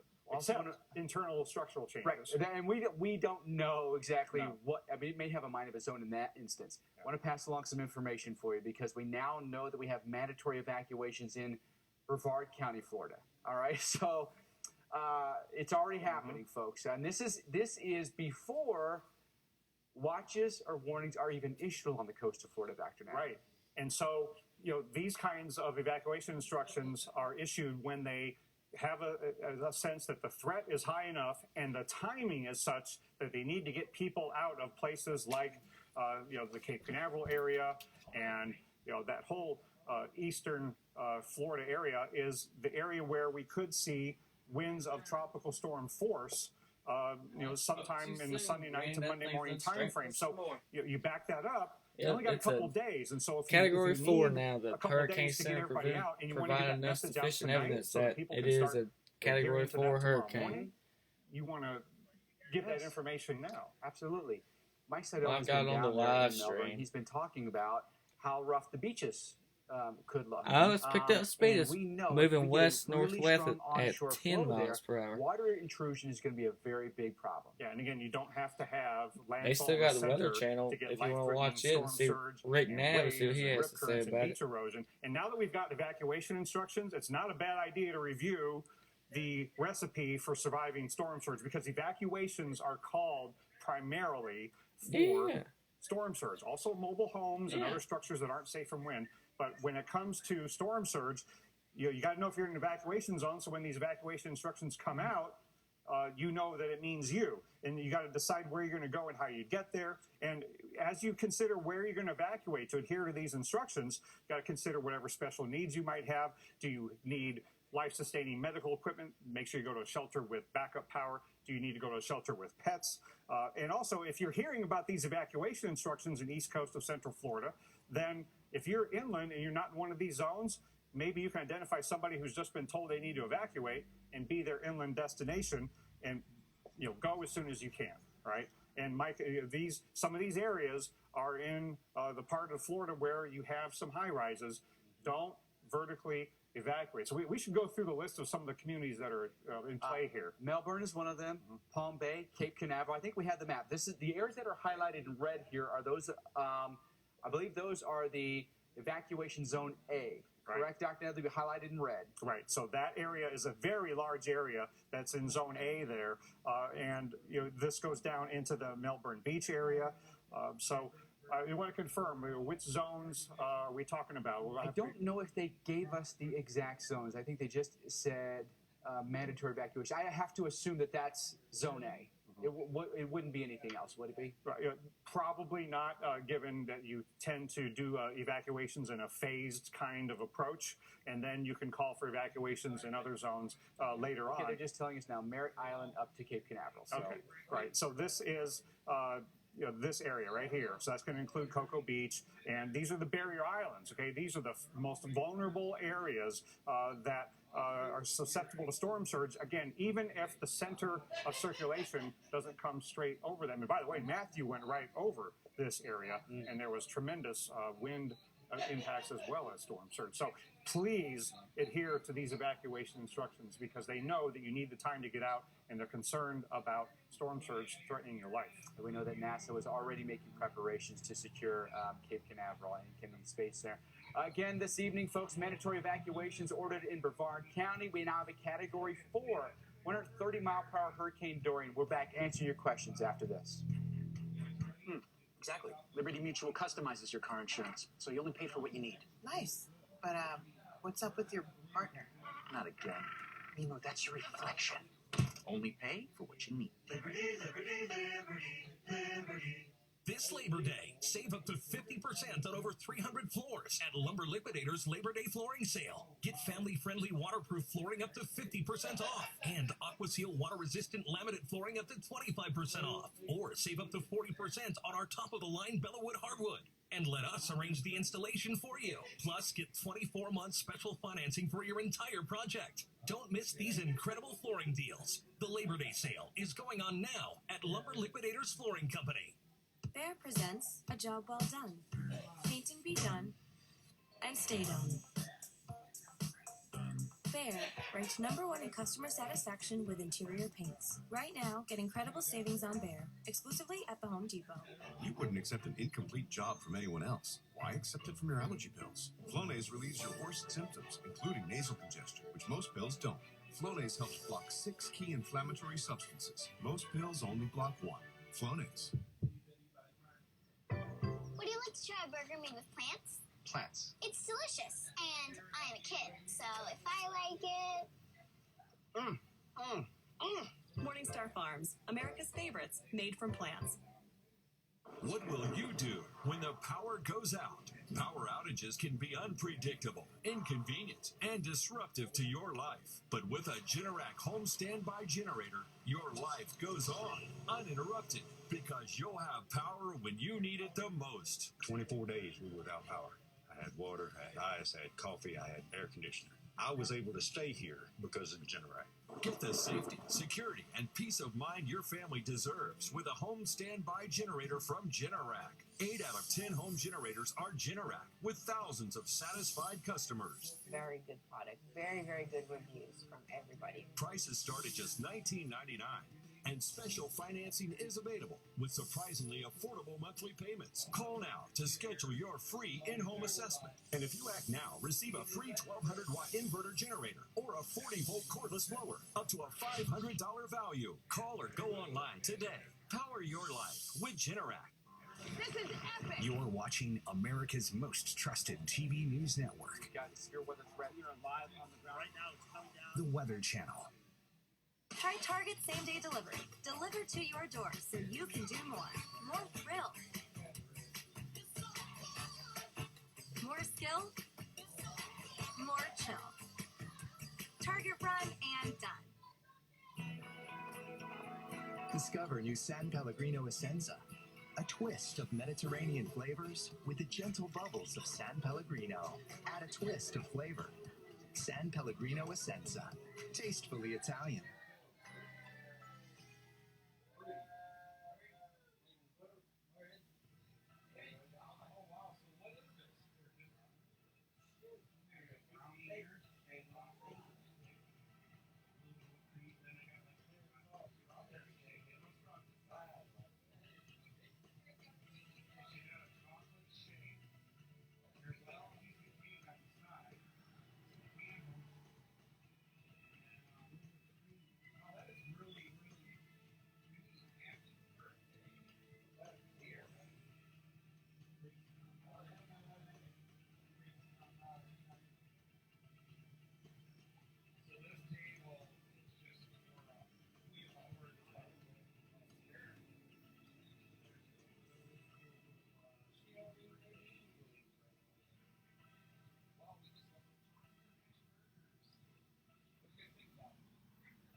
Thanks for being with us as we track Hurricane Dorian alongside our hurricane expert, Dr. Rick Knapp. I'm meteorologist Mike Bettis.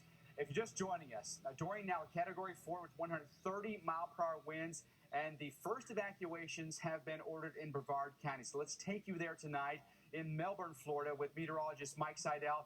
They're trying to, I think, Mike, at this point, trying to get ahead of it all with these mandatory evacuations to go in effect Sunday morning. Yeah, Sunday at 8 a.m. here in Brevard County. Broward County is down the coast, Brevard County. And they're talking about those barrier islands like where we are, these beaches between Merritt and all the way up to the Space Coast.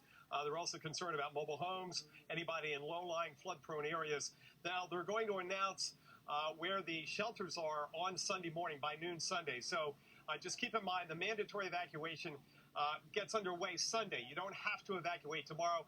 But as they told us earlier, if you have a place to go, and you want to leave tomorrow, but by all means, fine.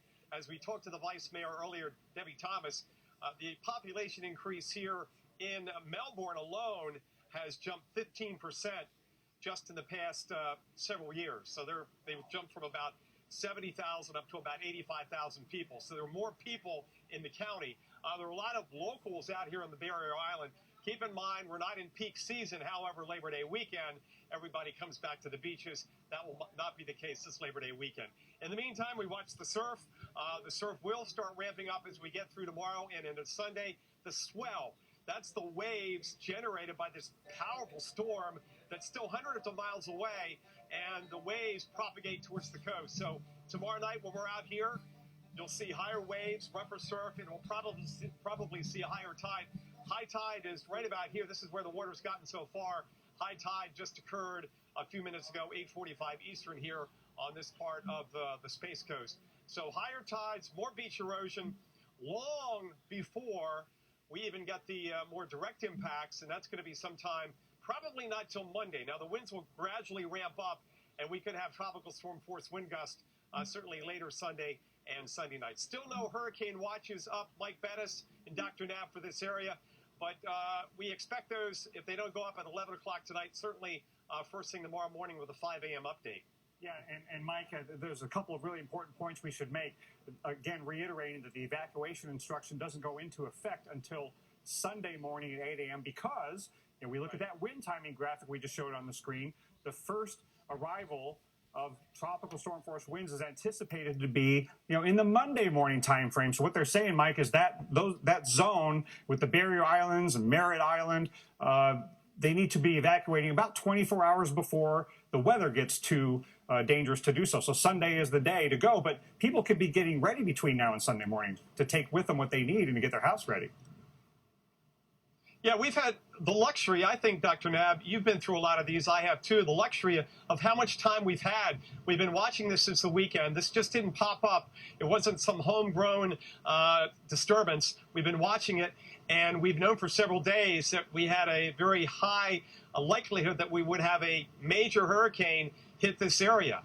And we still have more than 3 days before any potential landfall on Tuesday.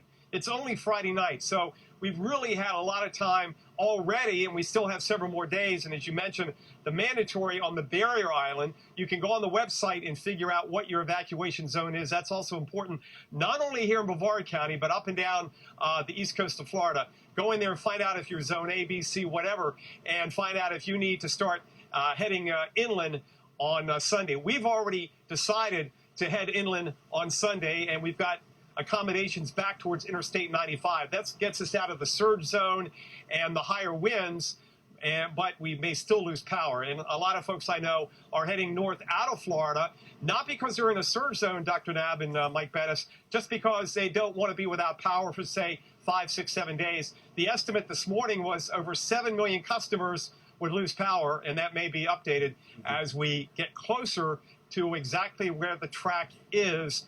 But at minimum, as you mentioned, we're going to have significant impacts on these beaches at minimum, and that's the best case scenario.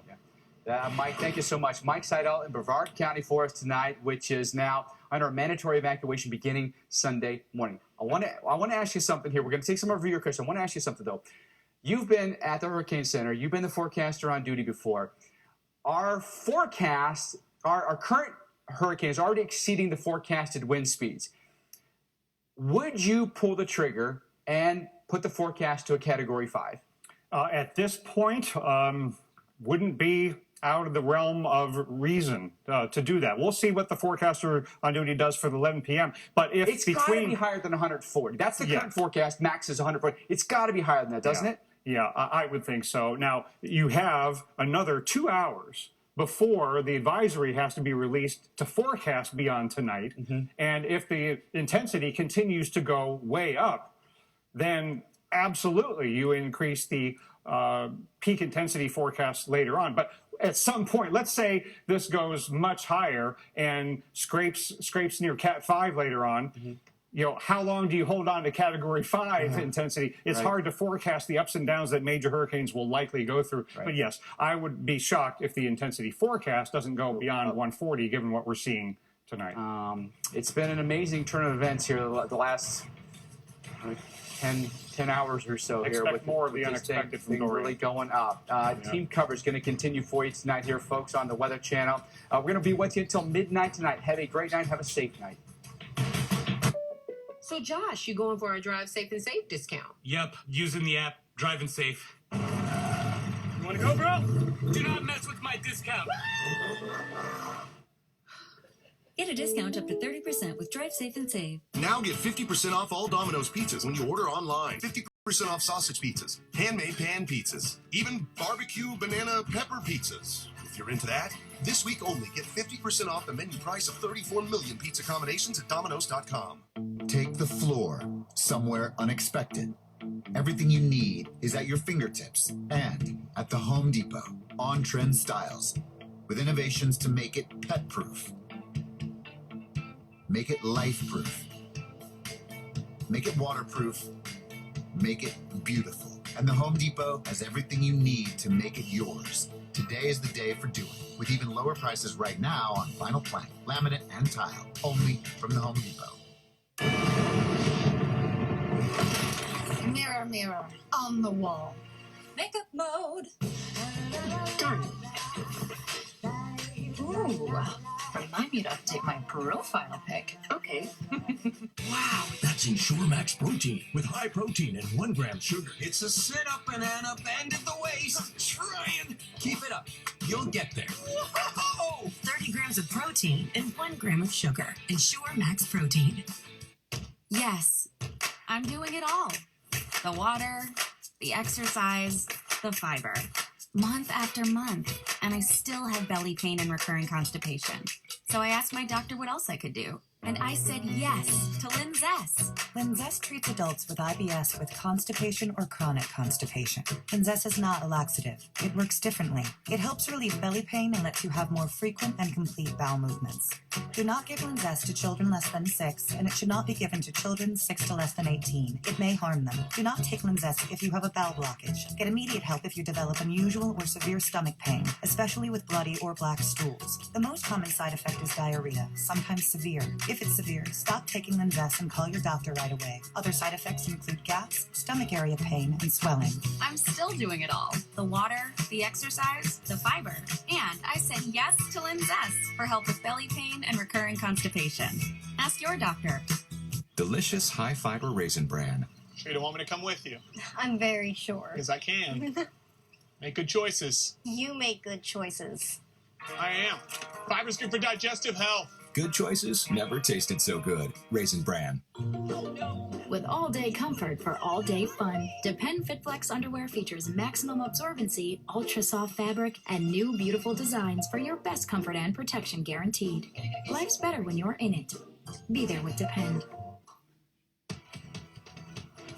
Welcome into our special extended live coverage as we continue to track Hurricane Dorian tonight, just upgraded within the last 30 minutes to a Category 4 hurricane. I'm meteorologist Mark Elliott. We're going to break down every facet of this storm with you over the next 3 hours with storm specialist Carl Parker. Before we bring in Carl, I want to get you caught up on what we know right now. Brevard County in Florida is ordering a mandatory evacuation for parts of the county from the Kennedy Space Center south to Merritt Island along those barrier islands. According to Gas Buddy, 23% of gas stations in Florida are out of gas tonight. 62% of gas stations in the Miami-Fort Lauderdale area are already out of gas. And Orlando International Airport will ground all commercial flights in and out of the airport beginning at 2 a.m. Monday morning. So if you were relying on a flight out, let's hope that you scheduled it for the weekend as opposed to waiting for Monday. This is a big storm. Again, bringing in storm specialist Carl Parker. Now, Category 4. There's only so many in history that reach these kinds of numbers, especially when the forecast brings it so close to our shore. Yeah, you know, it's already a monster storm, and it could be a devastating storm for the state of Florida. Right now, 130-mile-per-hour wind, and it's got a lot more time out over the open water. Now, we may see some fluctuations in intensity, both up and down, before it moves in. But once a storm has developed this much power oftentimes they stay very strong indeed, barring some major shift in the environment, and we just don't see that coming anytime soon. Right now, it's moving to the west-northwest at 10 miles per hour, starting to respond to the ridge to the north, turning more to the west now. The pressure down to 950 millibars, down from 970 at the 5 o'clock advisory. So that is a very big change in a short period of time. And this is an incredibly well-formed storm. You look at the structure of this thing, you see the CDO, as we call it, the central dense overcast, all the cloud that's around the eye there. Very, very well-defined eye there. Still a little bit smaller, but we certainly do think that it has the potential to turn into a bigger storm, especially if we see what is called an eye wall replacement cycle in the next couple of days here. Now, some changes to the forecast track and intensities. One thing to tell you about the advisory that we got that raised the storm to a Category 4 is an intermediate advisory. So these numbers, these figures, came out with the 8 o'clock advisory when it was still a Category 3 storm. So it's already stronger than those points there. Will that make a difference in terms of what we see farther downstream? It's certainly possible. It's possible that it could get even stronger as it is approaching the Florida coast going into late Monday. We're still looking at a storm that is going to slow down dramatically as it gets towards the coast here, and it is possible that it starts to edge into the coast, maybe somewhere between the northern part of South Florida and the Treasure Coast, and then just slowly edges up and along the coast as potentially a Category 4 storm or maybe even a stronger storm. So this could be devastating for a large part of the coast if it just moves up and right along the coast and brings the wind and rain and surge to all of those populated areas along the east coast of Florida. And then beyond that, may continue up and even cause serious problems in North Florida, in Georgia, and also in South Carolina. Now, I'll tell you, we've seen some fluctuation in the modeling in terms of the track. There is a chance that the storm is going to be offshore, but we don't want to hang our hats on that at this point because this is such a serious storm, such a monster storm.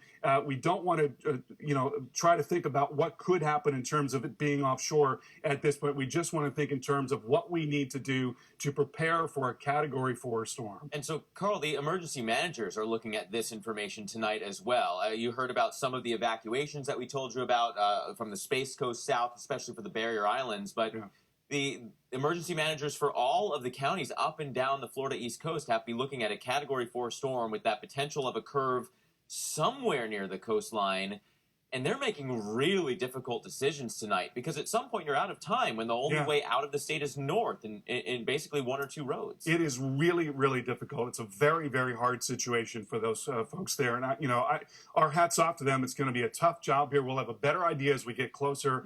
But at this point, we're looking at the potential for a storm to not only be one of the strongest storms that's ever affected the state of Florida, but one that moves up and along the coast and very slowly and just pounds these coastal areas over the course of a couple of days. And again, this could be one of the worst storms that we have seen there. We're not that far removed from last season's Michael through the Panhandle.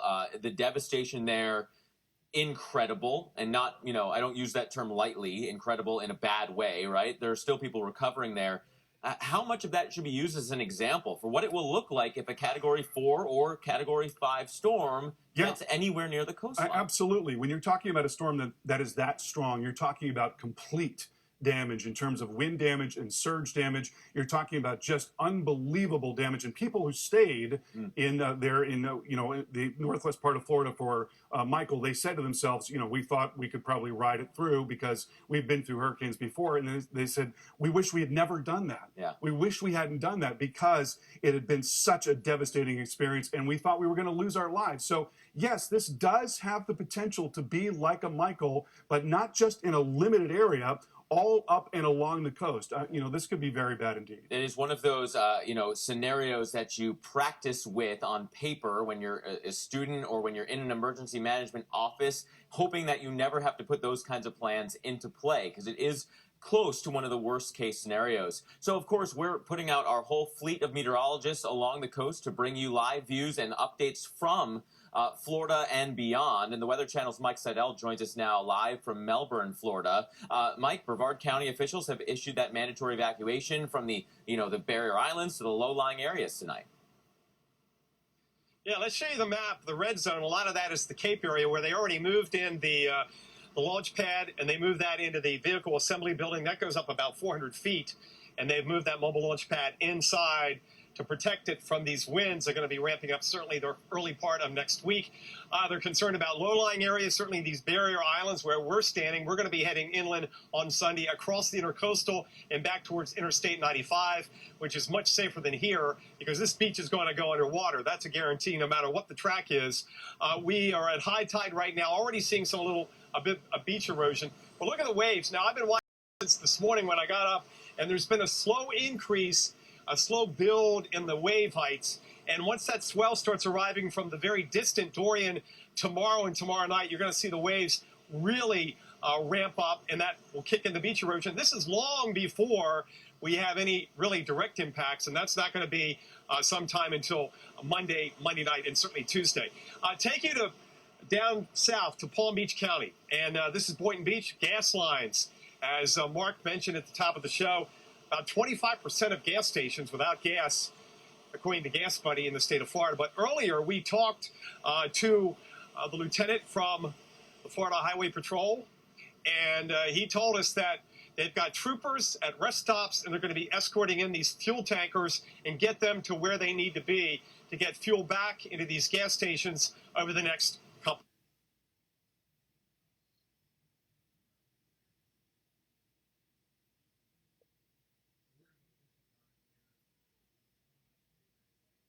Now, tolls are still in effect on the turnpike and any other places where you have to pay tolls. They may go by the wayside sometime tomorrow, if not on Sunday. So preps ramping up. Mark and Carl, we still have a long wait, and that is really a luxury because sometimes these things just blow up and come in very quickly. This is going to slow down and extend the agony and the suspense of how bad it's going to be here on Florida's East Coast. And we don't want to forget those of you up through Georgia and the Carolinas. You need to stay tuned also because you're in line for what could be a pretty big hit as we get into the middle and latter part of next week.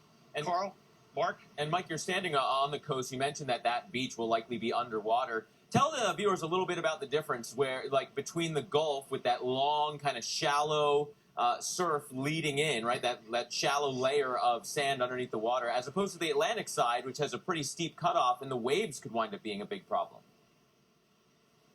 Yeah, in the Gulf of Mexico, especially Appalachian Bay, we talk about a word that we love to say, bathymetry. It's kind of a cool word. But what we're talking about is the slope of the sea bottom. So when you walk out, if you were to walk out for miles in the Gulf of Mexico, it slopes like this. When you go out here, there's more of a drop-off of the continental shelf. So more of a surge problem in the Gulf and more of a wave action problem here. But when you're dealing with a 3 or a 4, I don't really think it's going to matter a whole lot. We've got about 20 yards between high water and the dune line. Now, they have a very pesky dune line here. It's up about 8 to 10 feet. We've got a lot of sea oats and sea grapes. But again, it's not going to be any match for a big storm surge. One thing we want to point out, though, if it parallels the coast instead of coming in at a right angle, that will lower the surge a bit. And also, we got to be concerned about the long duration event. Rainfall totals 15 to 20 inches. And just the fact that we're already losing sand on Friday night and we don't expect a landfall or the closest approach for about 3.5 more days tells you that these beaches are going to be decimated regardless of how hard a hit we take here on the Space Coast here in Central Florida. So a lot of nervous folks, a lot of suspense we know across the board, not only in Florida, but all the way up to the Outer Banks of North Carolina, where it's likely to have impact, maybe a serious impact later next week. A very slow-moving storm at this point, and or it will be a slower-moving storm as we get into tomorrow and Sunday. And then it has that window to move north, but it's still not going to be moving very quickly and being picked up by, say, a cold front or a trough and whip it out to sea. That's a problem. So we're talking 7 or 8 days, potentially beyond this, of coastal impacts from here up in through North Carolina. All right, that's Mike Seidel right along the Atlantic coast there in Florida. Mike, thanks so much for reporting for us tonight. Carl, that is, I think part of the story that Mike didn't really mention is that those tides are higher than they would be at other times of year also. Yeah. We're right at the king tide. So, just because of where the moon is and where the sun lines up with it, those waters are high already. Yeah. Then you have that wave action. I mean, there could be some beaches between the intercoastal and the actual Atlantic Ocean that the wave action kind of eats away at the beach. There could be new cuts, a new kind of landscape for the beach line. This could be devastating for a huge part of the Florida coastline, and I wanted to show you one of the models to show you how this might happen. This is the American model, the GFS model. What it shows here is the storm coming into the Bahamas. That is late on Sunday. Then it's starting to approach the coast late on Monday. It's really slowing down at this time, and then starts to come into those areas on the north end of South Florida and towards the Treasure Coast on Tuesday. So we're just getting pounded by wind and very heavy rain and storm surge on the north side of that circulation at that time. And then it slowly lifts up into North Florida and then possibly up into Georgia and South Carolina in this scenario. So it could be similar to Matthew in this scenario. Now, if it were to be a little farther inland, obviously that would mean more impacts in Central Florida. It wouldn't be as strong of a storm. It is also possible that it's a little more offshore, but again, we don't want to hang our hats on that possibility at this time because it's just too dangerous of a storm. We've got to think about the worst case scenario in this case. And so we're expecting that the tropical storm force winds are going to start to come in on Sunday, and then by Monday morning, they should fully be into parts of South Florida and continue to lift up along the coast. And again, it's the long duration of this event that is going to be so problematic in so many areas in eastern Florida because it's going to go on for hours and hours. It's going to take a couple of days for the storm to move from South Florida up into North Florida. And, to have a storm that strong, if it is still that strong, Mark, if it's still a Category 4 storm moving that slowly, we just haven't seen anything like that in the record. Yeah, it's just a devastating potential, which is why there are starting to be those evacuation orders and why we're urging so many people not to rely on the hope that this stays off the coast, that there's still a big potential that it could directly affect people. Carl, thanks so much. And you heard Carl mention that the Bahamas will get hit first. And in Freeport in the Bahamas, residents are scrambling to get as much fresh water stored as possible before the storm hits. Of course, the hurricane warnings are up for the northern side of the Bahamas, but as you can see here, filling all kinds of jugs, which is a classic move. If you're in Florida, you can take notes from this. You don't necessarily have to buy individual small bottled water. You can use your pots, your pans, collect that water now before there are power outages, putting that fresh water in jeopardy later down the road.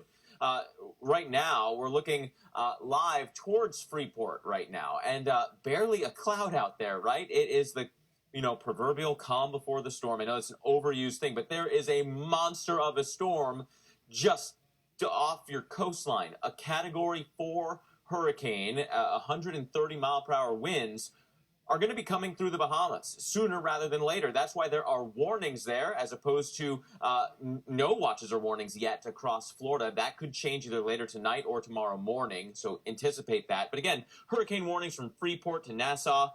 Also, throughout this whole zone from the northern into the central Bahamas, up to 10 to 15 feet of storm surge is in the forecast already. Storm surge warnings are at play there. And as we watch this storm approach, there's a couple things to keep in mind.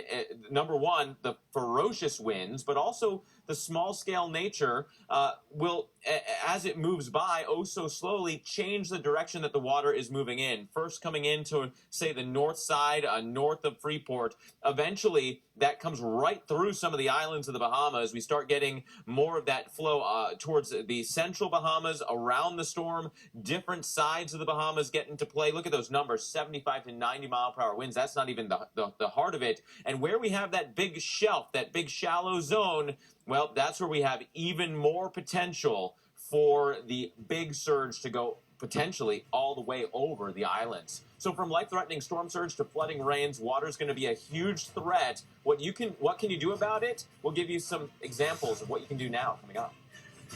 All money managers might seem the same, but some give their clients cookie-cutter portfolios. Fisher Investments tailors portfolios to your goals and needs. Some only call when they have something to sell. Fisher calls regularly, so you stay informed. And while some advisors are happy to earn commissions whether you do well or not, Fisher Investments fees are structured so we do better when you do better.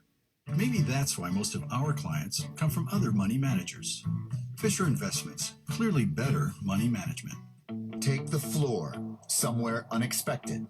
Everything you need is at your fingertips and at the Home Depot. On-trend styles with innovations to make it pet-proof. Make it life-proof. Make it waterproof. Make it beautiful. And the Home Depot has everything you need to make it yours. Today is the day for doing it, with even lower prices right now on vinyl plank, laminate, and tile, only from the Home Depot. So how did this happen? I now pronounce you husband and wife. You may kiss the bride. Get your birdseed ready, honey.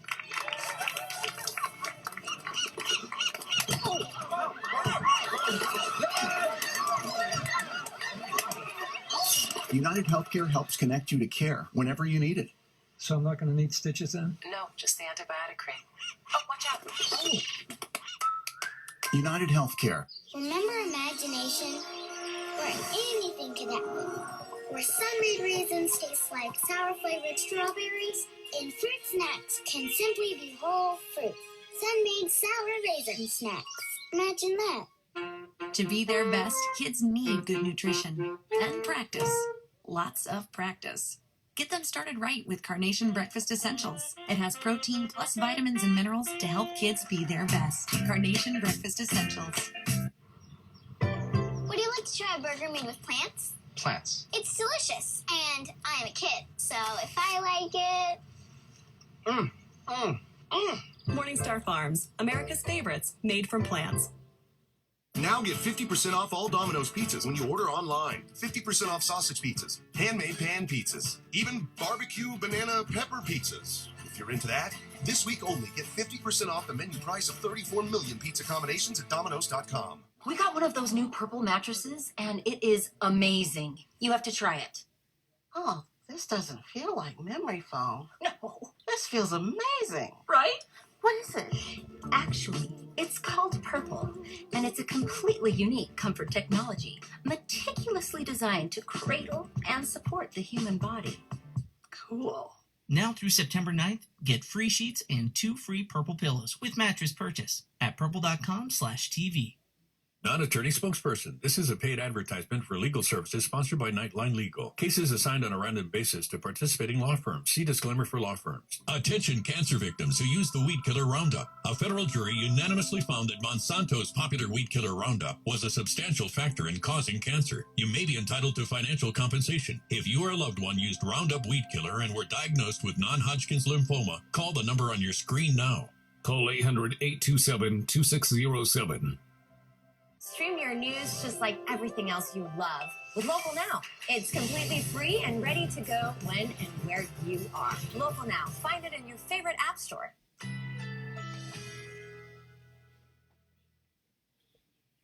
Hey. All right. Let's follow Satan's balls in here. I'm getting a lot of views all of a sudden. Look at that.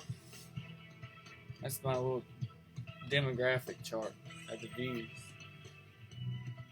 Anyway, I think the Weather Channel has finished live stream for tonight, and this computer's starting to get a little bit hot. I can feel it. See, it's getting hot. Feels it. Yeah, you know you get that thing a break. Yeah. Should I just start back up again tomorrow when everything gets closer? Yes. Turn there and just a little bit below.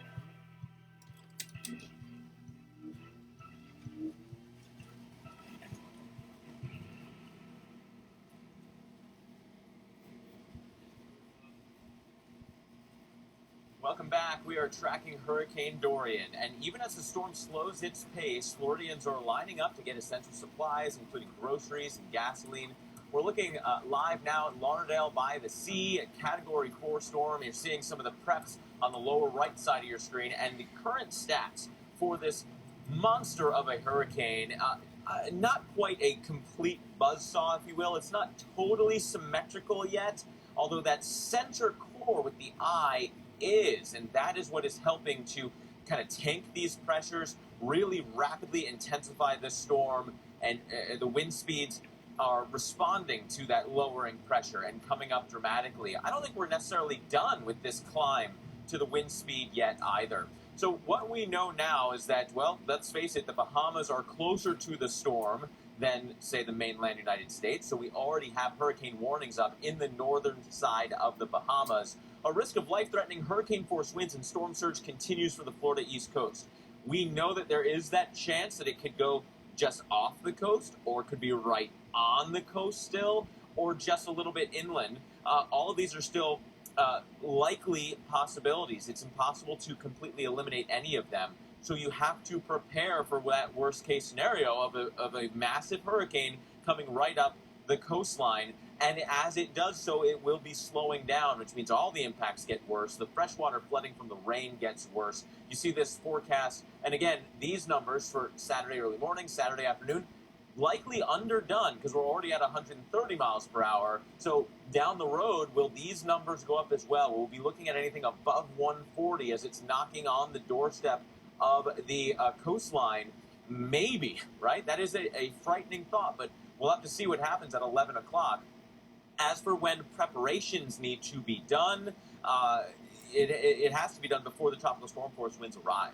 And those winds get in by Sunday, late Sunday, or really early Monday for southeast Florida. And again, if you were watching a couple of days ago, we were saying, oh, maybe Saturday, maybe early Sunday. This thing is crawling already and slowing down even further. So these numbers are getting later in time as well. You're getting the benefit of more time to prepare, but it also means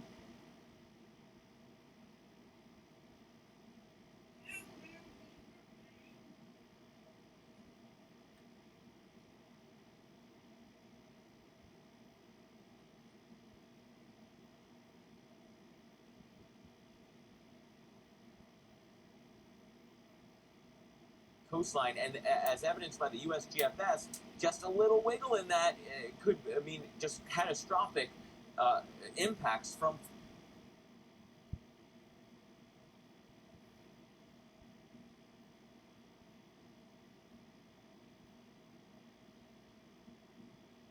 spoke to Ken Graham, the director of the National Hurricane Center, and he explained how even as the forecast models change, the threat remains real for anyone in this potential path. Get these ensemble forecasts. We try to take all the different models and put those together. So what happens is it nudges it a little bit towards the right, a little bit towards the east coast here, but still a lot of impact. So even though we've moved the forecast a little bit here, we're still talking about a major hurricane. I mean, a Category 4 approaches the Texas, the Florida coast, and really anybody in the Gulf Coast we've been talking about for a while getting ready. But now we're starting to see some more indications of this turning towards the north. But look at the length of time here. I mean, you're talking, this is Tuesday, that's Wednesday. That's a long time to have hurricane force winds. Everybody has to really understand those are deterministic. That's one solution. We're using dozens and dozens of these solutions and blending those together. You can't let your guard down. We're still talking a very powerful hurricane, a Category 4 system here, high winds, 140 mile an hour winds, slow movement, lots of rainfall. We still have to be prepared. Even though this shifts back and forth a little bit, there's no change in the real impacts of this system. It's still some air. Look at the cone. So 2/3 of the time, we can still get this center inside this cone. So anybody in these areas still has to be ready for these devastating impacts. And we talk about the worst category of storm being slow, and that part of the forecast looks baked in. That part's probably not changing at this point. You have more questions about the storm. We've been asking for them on social media using the hashtag hurricane questions. A. Morrill says, if the storm stays along the coast of Florida, how far inland would be impacted? Carl, it is a reasonably small storm, but that could change as land interaction comes into play. Yeah, and the thing is, that is the million-dollar question. That's the question that we can't really answer at this time because the steering flow is so light. So it's possible that it comes right up and along the coast and primarily affects those coastal areas, not as much inland. It is also possible that it moves more inland, and if it were to do that, we would be looking at a weakening storm, but still a very powerful storm because it's so strong to begin with, and then it's also possible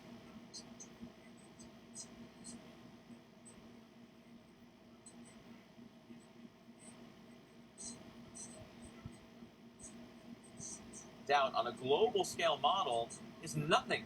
But it means everything for you in Florida, bringing all those impacts much further inland. If you still have questions, use hashtag hurricane questions, and we'll answer them here. Stouffer's lasagna with meat and sauce has 2 times the beef of the leading meat sauce lasagna. That's double the tender ground beef baked into every cheesy, mouth-watering bite. When it comes to irresistible taste, more is always more. Stouffer's. Yes, I'm doing it all. The water, the exercise, the fiber. Month after month, and I still have belly pain and recurring constipation. So I asked my doctor what else I could do. And I said yes to Linzess. Linzess treats adults with IBS with constipation or chronic constipation. Linzess is not a laxative.